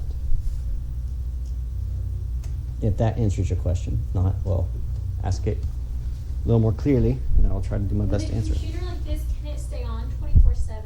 Yes. Okay. Yes, it can. This computer can stay on 24/7. Every now and then it'll have to shut down and restart for updates and so forth, but yes, it can stay on 24/7. Did you have a favorite field in physics? Favorite field in physics? Honestly, probably, as crazy as this may sound, probably when you got into the concepts of, obviously physics is a study of motion, and in regards to motion specifically in regards to aerospace. So things, whether they flew or whether they were in space. That was my favorite topic. But I also liked atomic physics. What OS and other software do we use? Yeah, so we use Windows operating system, Windows 10, 64-bit, obviously, latest and greatest. We use XSplit Broadcaster for our broadcasting right now. Eventually that may change as we increase in our abilities. We'll actually look at getting like TriCaster systems or Blackmagic Design systems or something like that.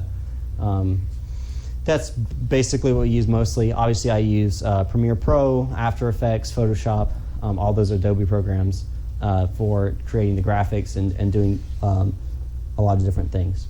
And okay, so I just finished putting in the graphics card with the fan. Again, you can look at the fan. You'll know which direction it actually spins, so you know that that the air is actually going to go through. Luckily, it's already pre-mounted to the what are we going to call it, the radiator itself, so you know it's going to come this way anyway. Now I'm going to hook that up, excuse me, to the system itself, and that's simply, it's just a fan connection. So I'm just going to hook it right here to the fan. Even though there's a pump in it, it actually pulls the electricity through the graphics card. We don't even have to worry about having a secondary power cord like you did on here for the actual pump. It's built in to the graphics card. It pulls the power through it.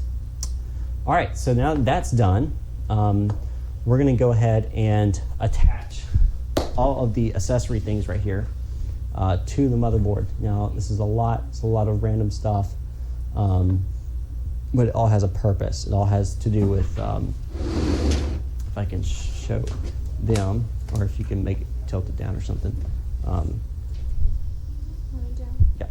So all of this right here, which is your USBs, your headphone jacks, your microphone jacks, all this stuff, power button, all comes through these cables, and they all plug into the motherboard. So that's what we're going to do next. And this is probably the most annoying part of this entire thing. All right. You're plugging them in down there. Into, it's actually going to be here, over here, and over here, and over here. How we can get a better view. I We could put this like down into it. see if I can. You see over here in the corner? You can't really see. Yeah. Let's see. We can actually grab a, I believe, I'm trying to get a light for you guys so you can see what we're doing inside here.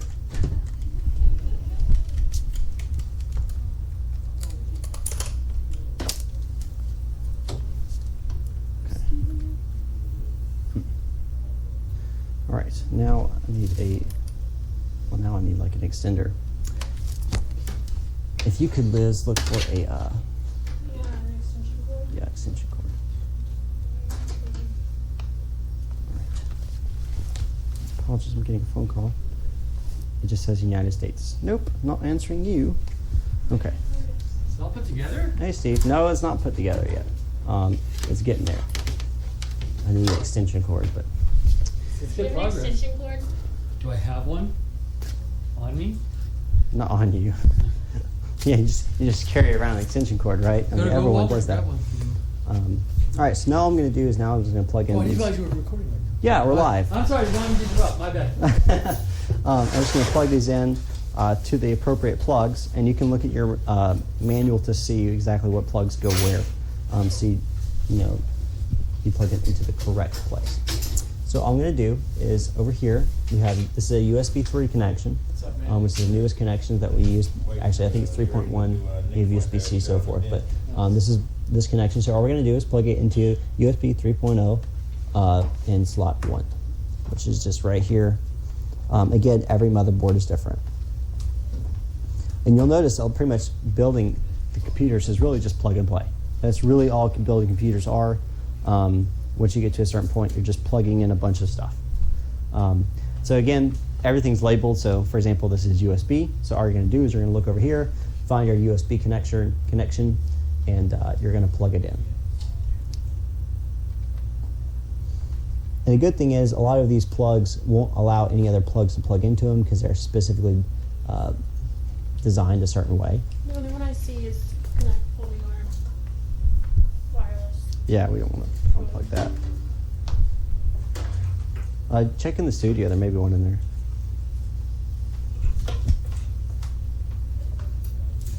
Yeah, can I unplug everything?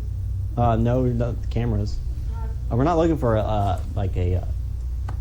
just the extension cord, but if we don't have one, it's no big deal. We'll be okay. So this is the HD audio. This is the audio connection to the front of the computer. So all we're going to do is find the connector, which is actually over here. They're pretty much all really close to each other. And we're just going to plug it into it. Simple, simple, simple. Make sure I plug this in the right direction. And boom, there it is plugged in.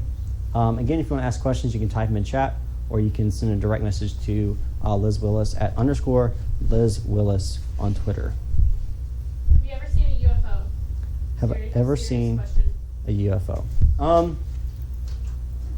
Okay, I'll tell you a story. So I was actually out in my field. We live on 60 acres of land, and we had a field out there. I don't live there now. That's where my parents live, I should say. And there's this really strange light that was coming towards us, and it's really powerful, beam of white light that just kept coming closer and closer to us, just straight on, and making no noise whatsoever, in the sky, coming towards us. I honestly, at one point, I was like, "Oh my goodness, I'm seeing a UFO." But in fact, it actually turned out to be an aircraft, just a plain old jetliner coming into approach at a local airport. But what's funny is that it just happened to come at the perfect angle to where you couldn't tell it was an aircraft until it was literally right over you. But besides that, no, I have not seen a unidentified flying object to my knowledge. Again, unidentified flying object is just it's an identified flying object. It doesn't necessarily mean it's aliens.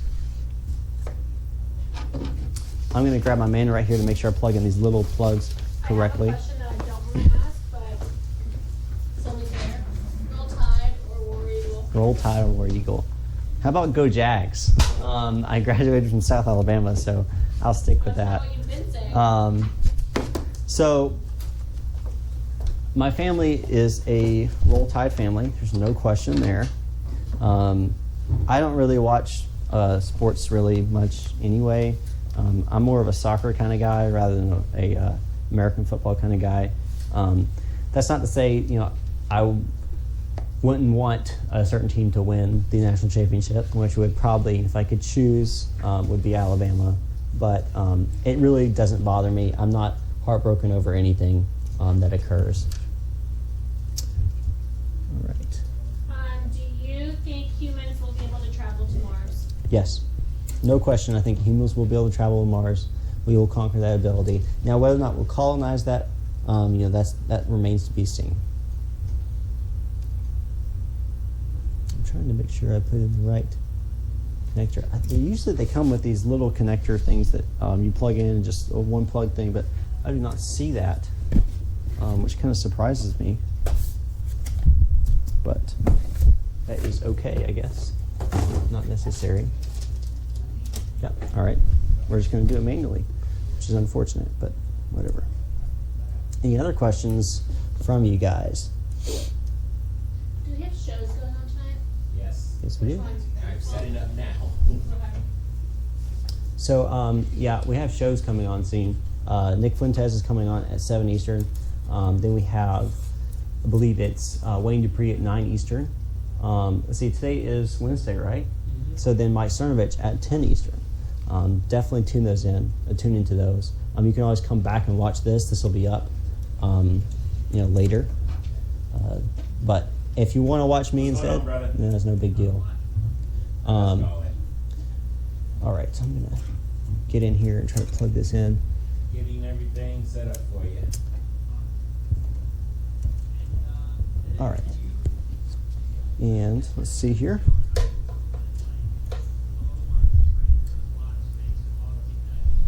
All right, and you'll see here it says plus power LED, minus LED. You're just plugging in into these little bitty connectors over here. That's all I'm doing. It's nothing special. No, I think you're actually. Make sure Yes, I'm plugging into the right You're one. having the same issue that we did last time with the two corners above you. Look like they're. All right. Okay, wait a minute. Let me move this up. Actually, move your camera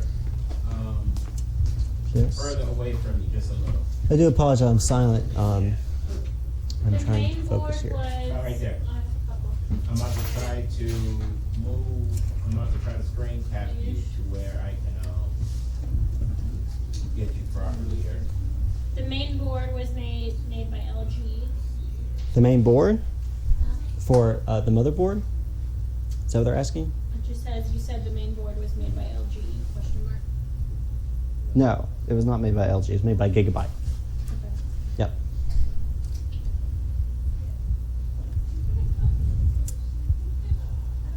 All right. this These one little bitty looks pins a are really lot aggravating to get. better.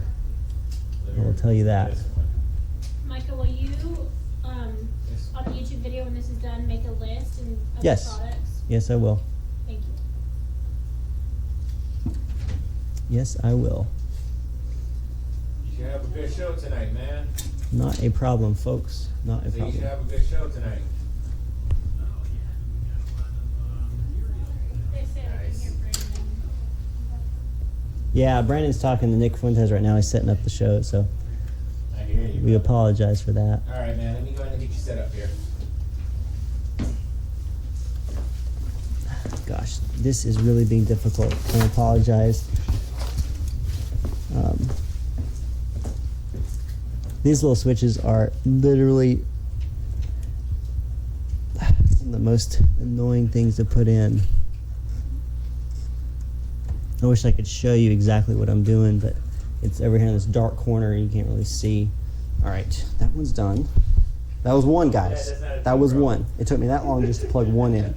All right. That just tells you how annoying this can be. All right, now we're going to do power switch. So this is just the on-off switch, the LED for the on-off. This is just all of those little things on the front. Do you think the EM drive is possible? I know what you're talking about. The problem with the EM drive is, in order for it to be worked, in order for the EM drive to work, is that it would basically, it would have to break the laws of physics to work, and I just don't see that happening. I mean, yeah, is it possible? Can you Sure. explain what an EM drive is to the people who don't know, like me, so I can follow this conversation? Yes, I can. So basically, an EM drive is electromagnetic drive. It's a specific kind of, what would you say? The theory behind the EM drive is that it would, without having to use any type of combustion to move a vehicle, it would use only electricity to charge particles and move the particles in a certain direction, which would push the spacecraft. And in order for that to happen, though, you have to break the law of thermodynamics, where energy, is never lost, and it's just really sketch. But I'm not going to say it's not. It's impossible. To read up on it, you can look it up. There's a lot of people out there who've done some reviews on the latest one that they've put out there. Scott Manley did one. He actually has a degree in physics. He talked about it. So I am by no means the most qualified to discuss it, but I'm not going to say it won't ever work, but from what I understand, it just seems like it's not really possible.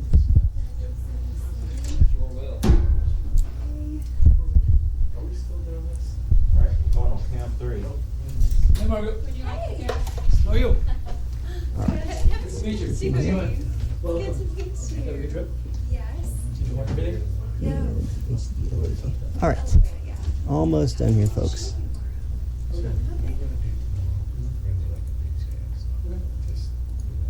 All right, and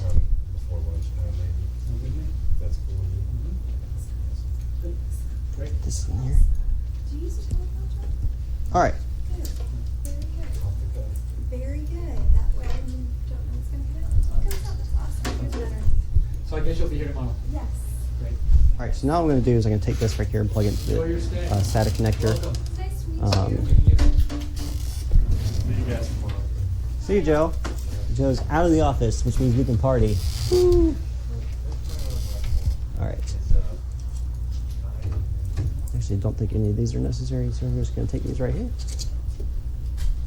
Curl these up. Let's hope I've put everything together correctly so far. Whew. Man, I'm thirsty. I've been talking this entire time. I haven't had any water.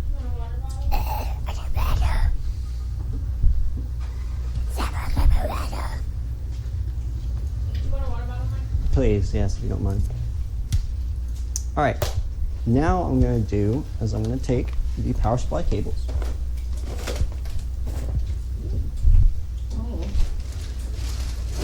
Oh, look. You know what they did? I just found this. Oh, thank you. Yeah, be careful with water around the. Is they actually gave a little adapter for multiple fans. That's nice. Yeah. Okay. So now I'm going to bring out the power supply cables that we showed you towards the beginning of this entire video. And you see all these crazy amount of cables. I am not going to use probably like half of them. All right. So I'm going to find the main cable connector, which is this right here. Okay. And that's going to go into this main connector. I don't know if you can see it. You can't really see it. Let's see if I can make the camera. I can't really move the camera very much, but move this. So what I'm talking about is this right here. This is the main power plug. What I'm going to do is I'm going to run the cable through the back of the computer. Now you may be like asking me, you know, what's the back of the computer? Basically, it's the other side. Oh, I'm very smart. I'm just like talking and talking and talking and talking for nothing. All right. I'm gonna lift it up on its side now. Oh gosh, it's gotten heavy. Okay. See? Oh my goodness, it's a magic trick. I'm pushing it through the computer. No, there's little pockets in here that you can see. Or they need to be wider. He's going so low. Make it wider. It needs to be full screen, man. All right, so this goes to the actual power supply up here, okay? And so what we're gonna do is it's gonna actually go like up like this, and I'm gonna plug into there. So to do that, I'm actually going to pull this out real quick.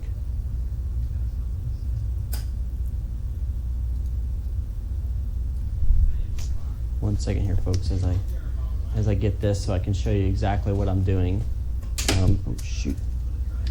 Because I want you guys to see exactly what I'm plugging in, not just saying, oh, it plugs in here and you're not seeing it. So even though I just did that with the motherboard, but I don't really have much option there. This, I have an option. So this is the power supply that we took out earlier. So what's going to happen is this right here is going to plug into here. And you can see it has labels. See, it's so nice. They label everything for you. So it's just simple.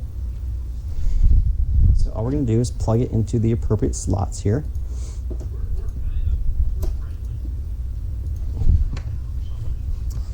Make sure it hooks in there, snaps in. Good to go. All right, so now that we know that's there, I'm actually going to pull this through here. Is that good right here?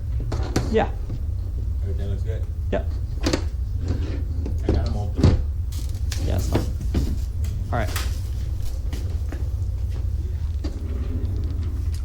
And now I'm going to take, so a couple things I know that we are going to need. We're going to need a PCI power supply connector.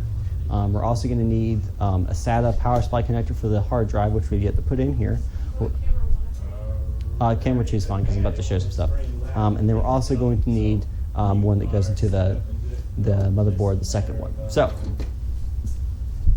I'll show you what I mean by all of that in just 1 second here. All right. So I'm going to take this SATA right here. And SATA is serial ATA connection. And this is just the power for it. This is not the actual connection that will transfer anything but power. And to put it in, you're just going to find the correct label. And you'll see that peripheral SATA. That's simple. All you're going to do is just take it and plug it into the appropriate one, and voila, there you go. You're good to go. You've got it plugged in. Next, we're going to grab a PCI connector, which is this right here. PCI E Express, which is exactly what the graphics card uses. So we'll need that. Okay, so we're going to plug that in right there. So we got that. Okay. And then we're going to plug one more in here. And basically, it's a special connector. It's Type 3, but it's for CPU. It's this right here. So I'm going to get the focus on it. Let's see here. Yeah, so that's it right there. Even labels on there. I don't know if you can see, yep, right there. CPU, that will go to the CPU power, and I'll show you where that is in a second. I'm just going to plug all this in here, push it through the cable things here, and then we'll get into the specifics of where it goes onto the actual motherboard itself.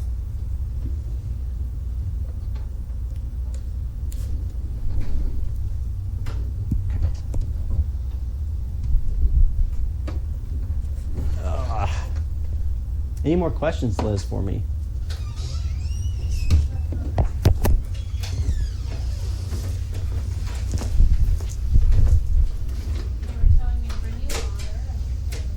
Yep, which I need to take a drink at that in just a second here, so I don't die of thirst. Not that I would in such a short period of time. I want to make sure you don't get cut off. He looks good. Okay. You look good, man.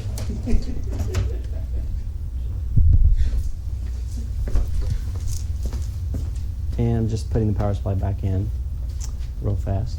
Now they want me to make you a sandwich and order you a pizza. No, no, no, no. No, I don't need your sandwich, Brandon. No, I'm good. In fact, my wife is cooking me dinner tonight. 2 sandwiches, cup of soup thing, Girl Scout cookies. Girl Scout cookies. Damn it. Questions, but a lot of compliments, just saying, wow, that's a server and stuff like that. Server? I'm not a server. No, like a computer server. Oh. Just refresh it, man. He might have frozen the other computer because I haven't heard him in a while. No, check the Skype, man. Sorry, I'm talking about something else. All right. Do you know if we're going to be broadcasting from the rally in Florida Saturday? We don't have any confirmation. So right now we don't have any confirmation on yes or no on that. We're trying to. We'll guarantee that we're trying to get into it, I'll call you right back. but no guarantee. Not yet. If we do, Want to, if Yes. we can, we will. yes, if we can, we will. We want to, but that's limited on what they allow and what they don't allow. They haven't released much information yet. Yeah, there's not really much that's gone out on what they're gonna do or what have you. So as soon as we know, though, I'm sure we'll create the event and let you guys all know if we have access. All right. Alright, man, so remember. when All I I'm say doing right go, now is I'm go just start pushing 5 these seconds, cables you can say through the appropriate little slots in the back because I know where they go. The ribbons.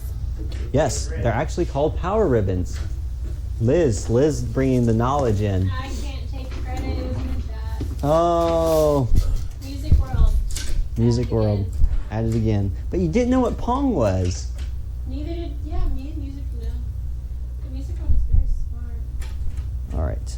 Now that we have that, I'm going to flip it back over and show you exactly where they plug into the motherboard. Oops. I lost one of them. All right.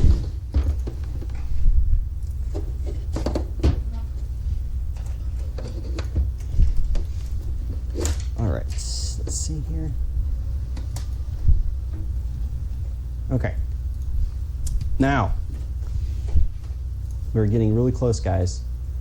We're getting really close. Is that not gonna? That won't work that way. How many kilowatt hours are we looking at compared to the regular? Kilowatt hours. I don't understand that question, really. Okay. So if you could reword it or whatever, just let me know because I'm not really sure what you're pointing at.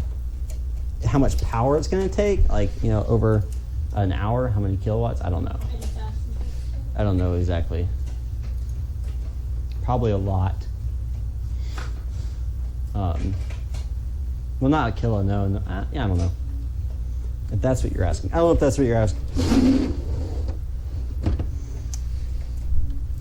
All right, so now I'm just connecting the graphics card power with the PCIe power connector here. And you'll notice that all the cables are all over the place. That really irritates me, but I am definitely not done with it. I still have to do all the cable management. But the important part right now I'm trying to do is make sure everything works. Once I get the verification that everything works, then I'll worry about cable management. Make sure I'm plugging this in right.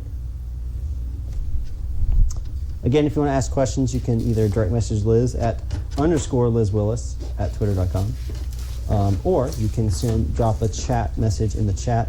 Liz is currently reading it right now. Got 30 seconds. And all I'm doing right now is plugging in the power connectors again. This is the CPU power connector I just plugged in over here. This is the graphics card. I'm about to plug in the actual main power supply for the motherboard itself. And it's How many watts is the power supply? it is a 1,200 watt, All right, 1,200 watts. So it should be able to handle this without any problems. Should. I stress the should. 7, 6, The 5, 4. I know the graphics card itself requires like 300 1, watts, 5 seconds. and then Go. like the CPU requires like 200.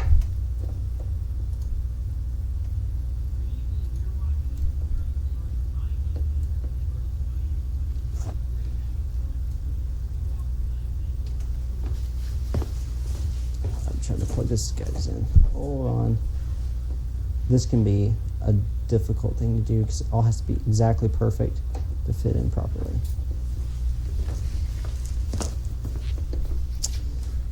Nick Fuentes just started his show, so you could actually open him up and watch him at the same time as you watch me build this. Or if you want to just watch his show, you can go over there and watch it. Or if you want to watch it later, you can also just watch it later, as it'll automatically save to our YouTube page. And so will this. This will automatically save to our YouTube page. So, if you want to watch both, or at different times or whatever, you can do that. So, whichever you want to do. We are getting close to starting up to see if the main parts work here. Do you play PlayStation? I do not play PlayStation, actually. I don't have any gaming consoles. I do specifically PC gaming only. I have a gaming rig that I use at home that I do that with. But nowadays, I actually don't do much because I'm either working or I'm sleeping. Or I'm with my wife. That's usually how it goes. All right. Good husband. Yeah, good husband. Good husband, yeah. Nice doggy, yeah, right? My boyfriend just downloaded a computer game. His computer was broken for a while. My brother fixed it, and now he won't get off it. So I'm tempted. What to game test did you it get? again. What game did you get? I couldn't even tell you. Oh, I don't know what it's called. All right. Man, I still gotta say hi, It's Joe. the same game. So There's no whole part. that's pretty much done there. So keep that off. So what I'm gonna do now, and I'm gonna hold my fingers crossed, I'm gonna pray that this is gonna work. So I'm actually gonna test this. What I'm gonna test, I'm basically gonna make sure that these radiators with the fans are starting, the GPU starts, the motherboard starts, the memory starts, all that starts. And then I'm gonna plug in the hard drive. Or I can just go and put the hard drive in now and then don't have to worry about it later. The kilowatt question explains it as the hydro differentials in consumption compared to Joe James run of the mill. Say it again, please. Okay, they said, how many kilowatt hours are we looking at compared to the regular? I said, what do you mean? They said the hydro differentials in consumption compared to the run of the mill. I'm trying to be smart. I don't know what. I'm not exactly sure what you're referring to. To be more clear, again, I'm not an expert. I'm not some, This is just a hobby for him. yeah, I'm not some genius who I didn't build these parts, so I just put them together. That's what I do. All right, so that's together. That's right. I was going to put the hard drive in, and oddly enough, this is a little different than most setups here. I'm going to show you guys what I'm talking about. If you look right here, these are actually the connectors for your hard drive, for your solid state drives, for your larger normal HDDs, your just regular hard drives. Those are actually right here. So it's a little different than what you normally would see on a computer. Usually they're like this towards the front, but the way they designed this, honestly, I think is kind of cool, and to me makes a little more sense. But My boyfriend plays Counter-Strike. Counter-Strike, I know Counter-Strike. I actually never played it, but I know all about it. So this is our hard drive. It's a solid state drive. Difference between a solid state drive and an actual hard drive. Solid state uses basically these little pockets of silicon that stores memory in. It's like your flash drive or actually what your phone uses. Hard drive actually has a magnetic disc that's read by like a laser that goes around inside of, spins at ridiculous RPMs inside its casing. So this actually has no mechanical moving parts. And so yeah, all we're gonna do to install this, really simple, is if I recall correctly with this type of setup, is we're just going to slide it up in there and it locks in place. This is a quick release, so I could easily just quickly release it and take it out if I needed to, but it stays in place. It's nice and neat. No problems there. But I'm actually going to put it over here. I just want to show you that how it goes in there. I'm going to put it under here. And a good thing about solid state drive is they don't heat up like your normal hard drives do. They stay a lot cooler when it takes and less power to use them and things like that. And they're also like a whole lot faster than your standard. All right, I can get this to. I don't think this is gonna. Oh, you know what I did? I put it in upside down. It needs to go like this. That's why. There we go. Voila, just like that. Now I'm going to take the data connection here, which is your regular SATA 6, so 6 gigabytes per second transfer speed capability, which is more than enough for just what we're doing here. And simply going to connect it to its connector onto the hard drive, push it through here into the main board space, and plug it. Actually, let's plug it. Let's push it through one of this right here, and we're going to plug it simply into. Let me move this out of the way so you can see what I'm doing. Okay. Okay, and we're putting it into a SATA connector. You can't really see it. It's hard to show you, and I do apologize for that. No, I get it. I'm going to lock it here in place. All right. So the right underneath the graphics card right here is little slots that this type of connection goes into. It's just your regular SATA. I'm going to focus on that. Focus. Come on, focus. Focus. It's not going to focus. There we go. That's what the connection looks like. All right. I'm just going to plug it in here.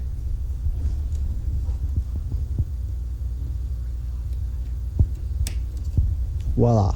So, now that that's done, all I need to do is basically plug in.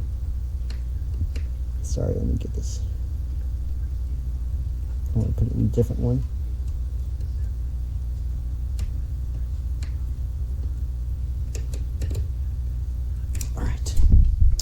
Okay. SATA 3. No, I want the SATA 6. My apologies. I put it in the SATA 3 and I want the SATA 6. All right. It's just a speed thing. It really probably wouldn't have made a difference anyway. But anyway, I'm specific. I like very rigid. All right. So now what I'm going to do here is I'm actually going to install our Blu-ray player. If we ever wanted to use a CD or DVD or Blu-ray to load something or play something or anything like that.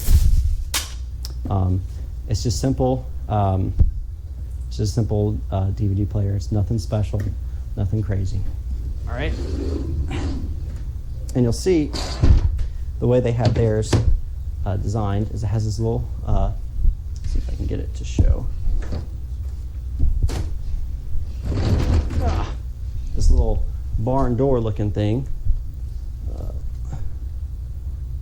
You can see right here, this little barn door that opens up to where these actually are. Now, to actually get them, what I'm going to have to do here is remove this little case part right here. Now, I don't want to break it, so I want to make sure I'm doing this right before I do it. Okay, yep. And all I'm doing is just pushing these little clip things in here. Oop.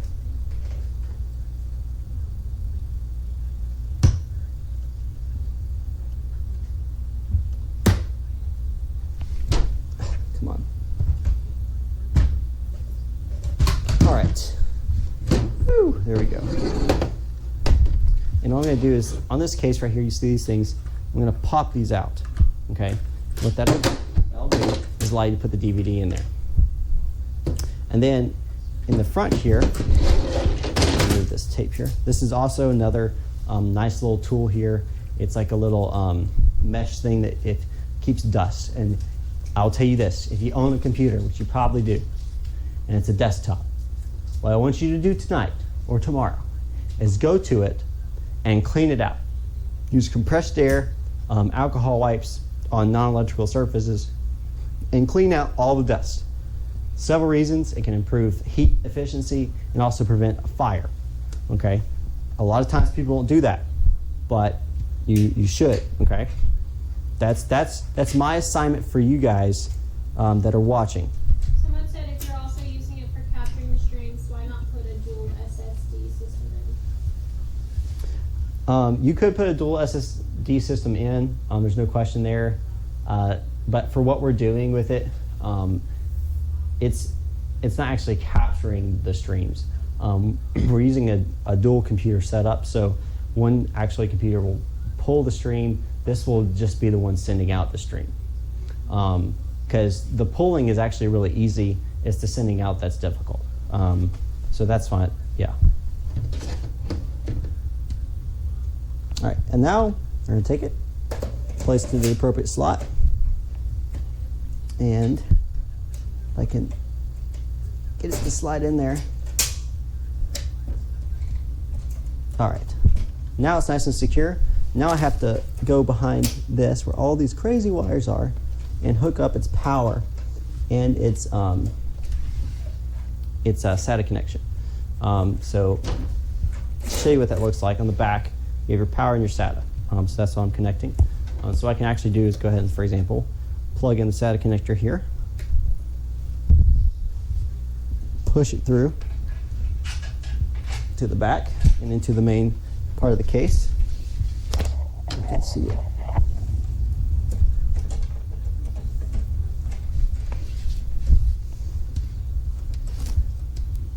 Where is it? Okay, there it is.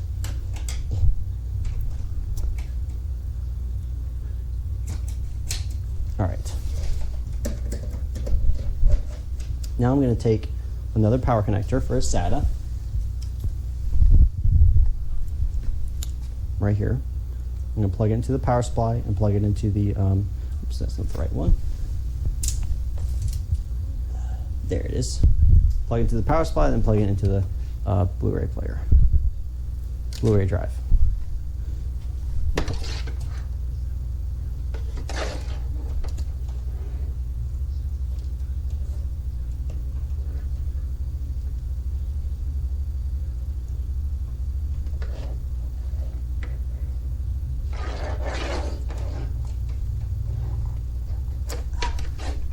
I'm just trying to get this connected, folks. That's all I'm doing.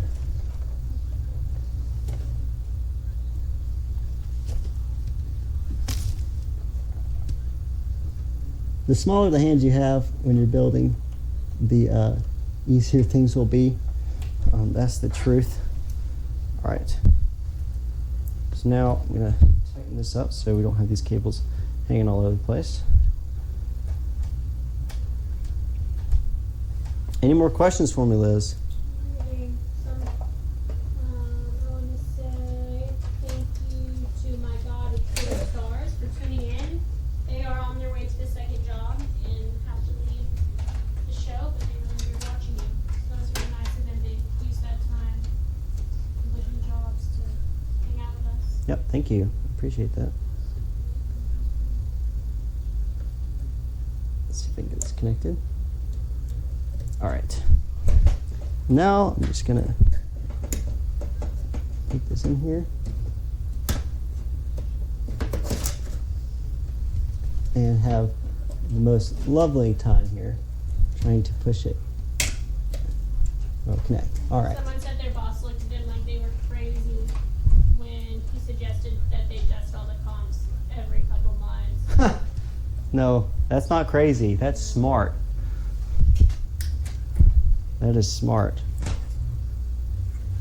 The less dust you have, the better. I usually do mine about monthly, actually. So, Never thought about that. yeah. All right. So now I'm just going to hook this back on. And you'll be able to see. If we open this up, this will fit right there.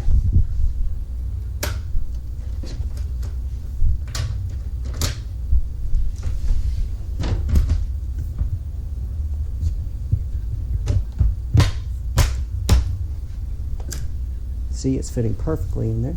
Is it 4K Blu-ray? Yes. Yes, it is.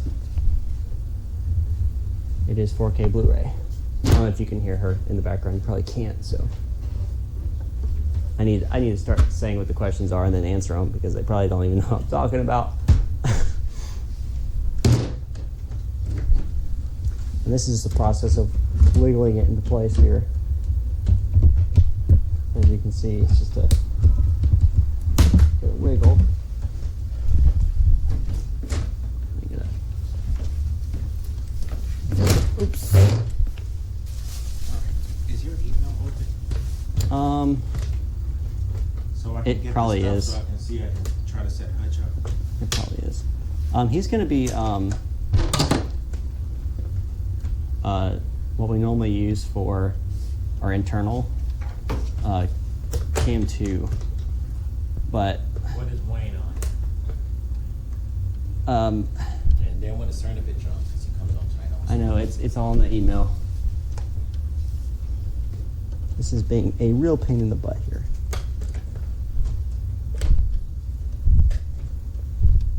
If you want to bring me a piece of paper or something, I'll write you my information so you can sign in.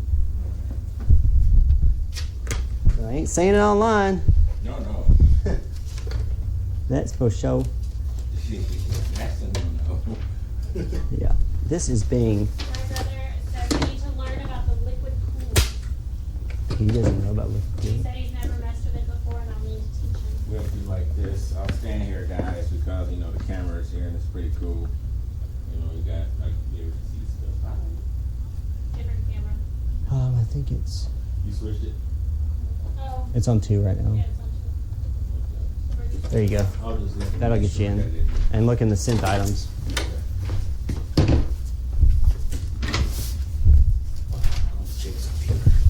Can you talk more about the cooling technology and liquid cooling? Yeah, I can. Someone else said they're hesitant to get on board with it. Yeah. Liquid cooling basically just allows for a lot more performance out of your machines. You can build your own, but there's always the risk there that you'll not put a connector in good enough and you might spill the antifreeze inside your computer, which is a big no-no. However, if you're going for anything that's high performance, I highly suggest it. You can buy what would you call it's basically a self-contained water cooling system, which is what I did here on the CPU and the GPU. So you can buy self-contained ones and cool it yourself without worrying about having leaks or anything, because they know what they're doing, and it's pretty easy to install. So if you're hesitant about getting on water cooling, that's the route I would suggest you taking before you take any other route. If you want more information about water cooling, you can always Google it or whatever. And there's plenty of information out there. So you guys, I finally figured out what it was. I have to put this on, then put this in there. Anyway, I got it. It's in there. We're good to go. So the next thing I'm going to do here is I'm actually going to, on the back here, you'll see where we had this connection off. I'm actually going to close that up now by simply just re-putting the screws onto the computer. And the easiest way to do this, because now there's a bunch of cables and all kind of stuff back here,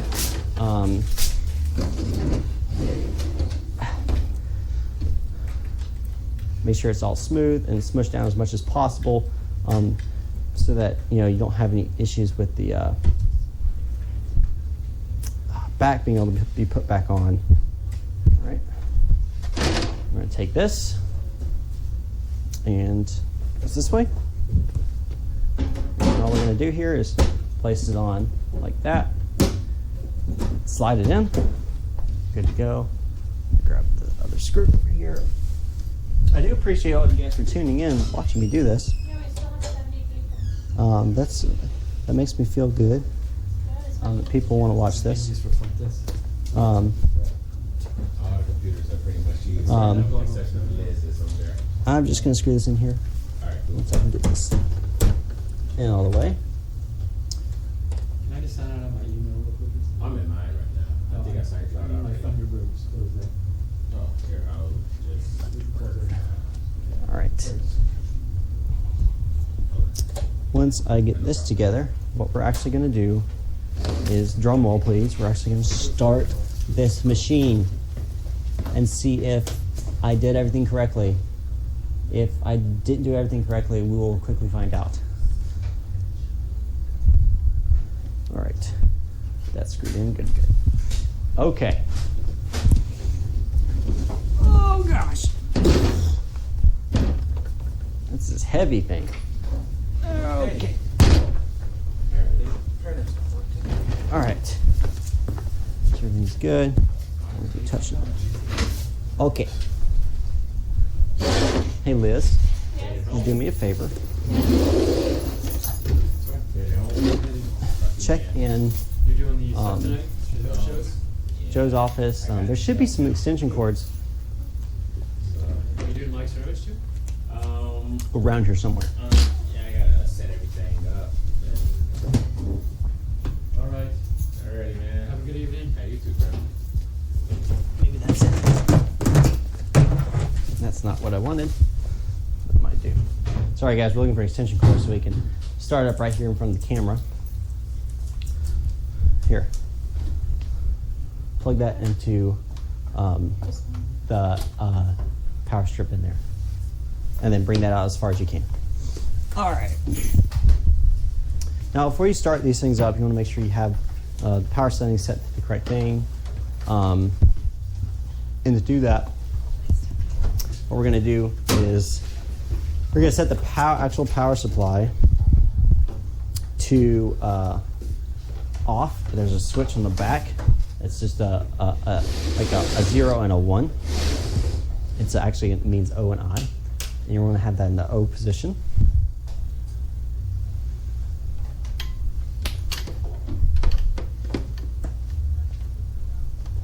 All right, now plug it in here.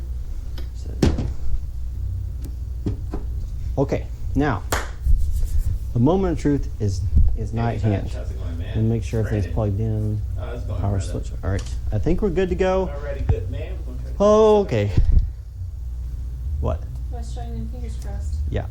So I So initiated the should I- power for the power supply. Should I put them on the secondary? Wait, which one do you have on there now? Okay, so that's on. Make sure it's good. Okay, Alright. now I'm going to try to actually start the thing. Where's the button? Okay. I'm getting nothing. Because this isn't on. Oh! The actual power strip wasn't on. Now we feel like an idiot. Alright. Now let's do it again. All that tension and then it's nothing. Like in a movie. Hey! Hold on. Let's make sure everything's. One fan's not spinning. I know because I don't have that connected. Okay, so when you do I'm that just. What I'm doing is I'm there's checking no everything. dots You can between see this is IO, not right? connected at all. The thing's right there. There's no dots. between Everything's I and O, correct? running. It's just IO. And you probably Okay, can't hear it. take the- I'm gonna see if That's probably why we had a hard time. Take the dot out. So you should have. Hopefully you can hear it. You should have but RTD. in there is This, semicolon / slash. basically you can hear like the water actually going through the mixture. Dot. The actual thing. So anyway, IO I'm actually going to turn it off now. / cam 3. Okay. All right. So, success. It turned on. It didn't blow up. No smoke. No smell of smoke. What size hard drive did you use? It's just a 250 SSD. We're not going to be storing a lot on it, so I wasn't. Mine's an 850 Evo. Okay. Well, let's I mean, try to, it's- I'm about to put in this. This is an 850 Evo. I mean, it's that, but it's a 250 gigabytes size. Just call it 850. It's not the size of the actual hard drive. So now, what I'm going to do here is I'm actually going to bring out the monitor. Okay, and we're going to see if we get an error message or anything on the screen. Make sure we're good to go. 1 second here. Okay. Man, this thing is heavy. Could you go to cam 1 for me, please? All right.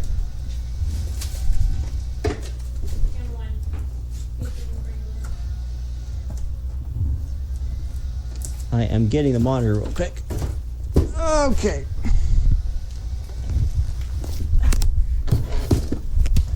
Hey Liz, could you come over here for a second for me? Could you help me just Clear it off? clean up all that stuff for me?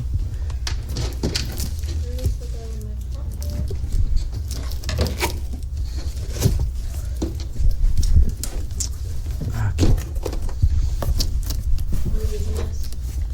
No. No, we're not. Yeah.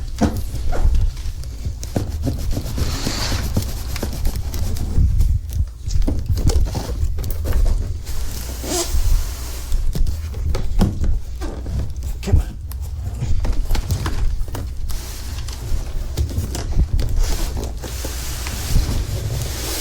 Okay. Whew. Your water right here. Okay. All right, guys. Go ahead.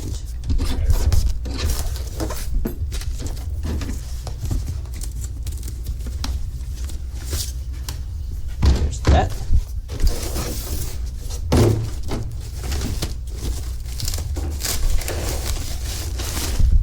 And the monitor itself. And the monitor we chose is an Asus VG245 gaming monitor because of its high quality in regards to color, as well as You need a roll close. its ability to show a high frequency. Okay. Now all I'm doing is it's a snap and then you tighten it with the screw on the bottom. It's really simple. You have it on? And Liz, could you grab the keyboard and mouse that's over there, please?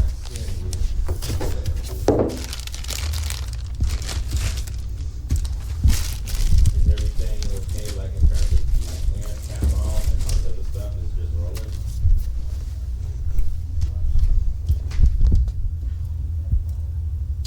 So you did the last stream on YouTube.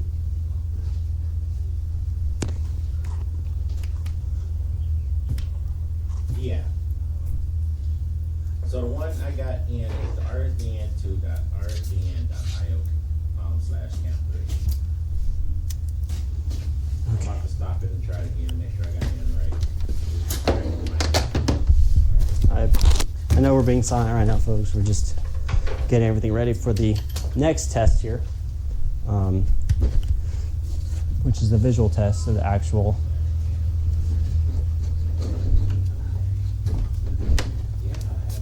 Okay, plug that in. Oh, I forgot. I'll put that back on in a second. Okay. And let's use, I guess, HDMI. I think we'll just use an HDMI. Yeah, that is it. So you have them all lowercase, correct? It's a very fancy You have them all Computer. lowercase? computer. James is watching online. Is all about it. Yeah, People are watching. you can see like your arm and. That's what I have here. I gotta talk to Mike and see Yeah. what's going on with this here because I'm not picking you up. I'll look at it in just a second once I'm done here. Okay. Try stopping it and restarting Alright. it. Because I got it going, so it's showing that this is valid. It's just waiting to pick yours up. Question. Check on his LCD. Is it showing no, on his camera, is it showing like a yellow network connection? Hey, on your main, what is The LCD on his on your camera. LCD screen? I read those. Is it showing? Is it yellow? Yeah. You are on your It's a type of icon that says this yellow.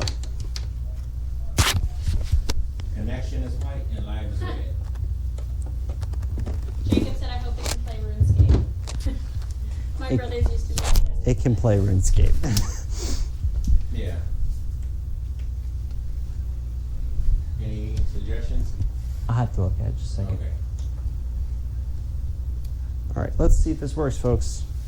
No guarantees here. I know it's not VGA. Let's see. Let's see here.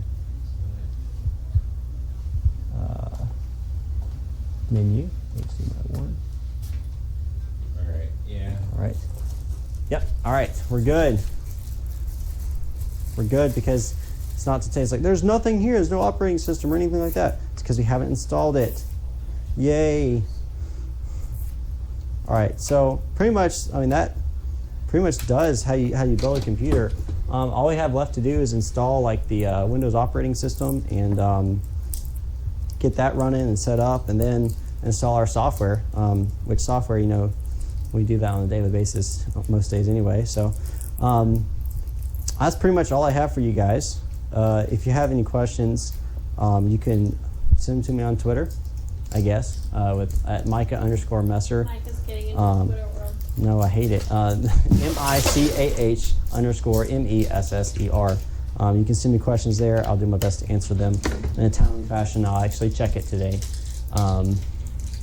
But besides that, guys, I'm pretty much done here. The computer works. It's running fabulously. I might do a showcase of it later as we get everything hooked up and it's in its correct place. I'll show you guys where we're putting it and all that kind of stuff. So yeah, I appreciate all you guys from watching and participating and asking me questions and all that stuff. Yeah, that's pretty much it. So I will see you guys later, maybe. Maybe we'll do a second build once I actually get the second computer in. Until then, I'm going to go actually shut the stream off because everyone else is pretty much busy.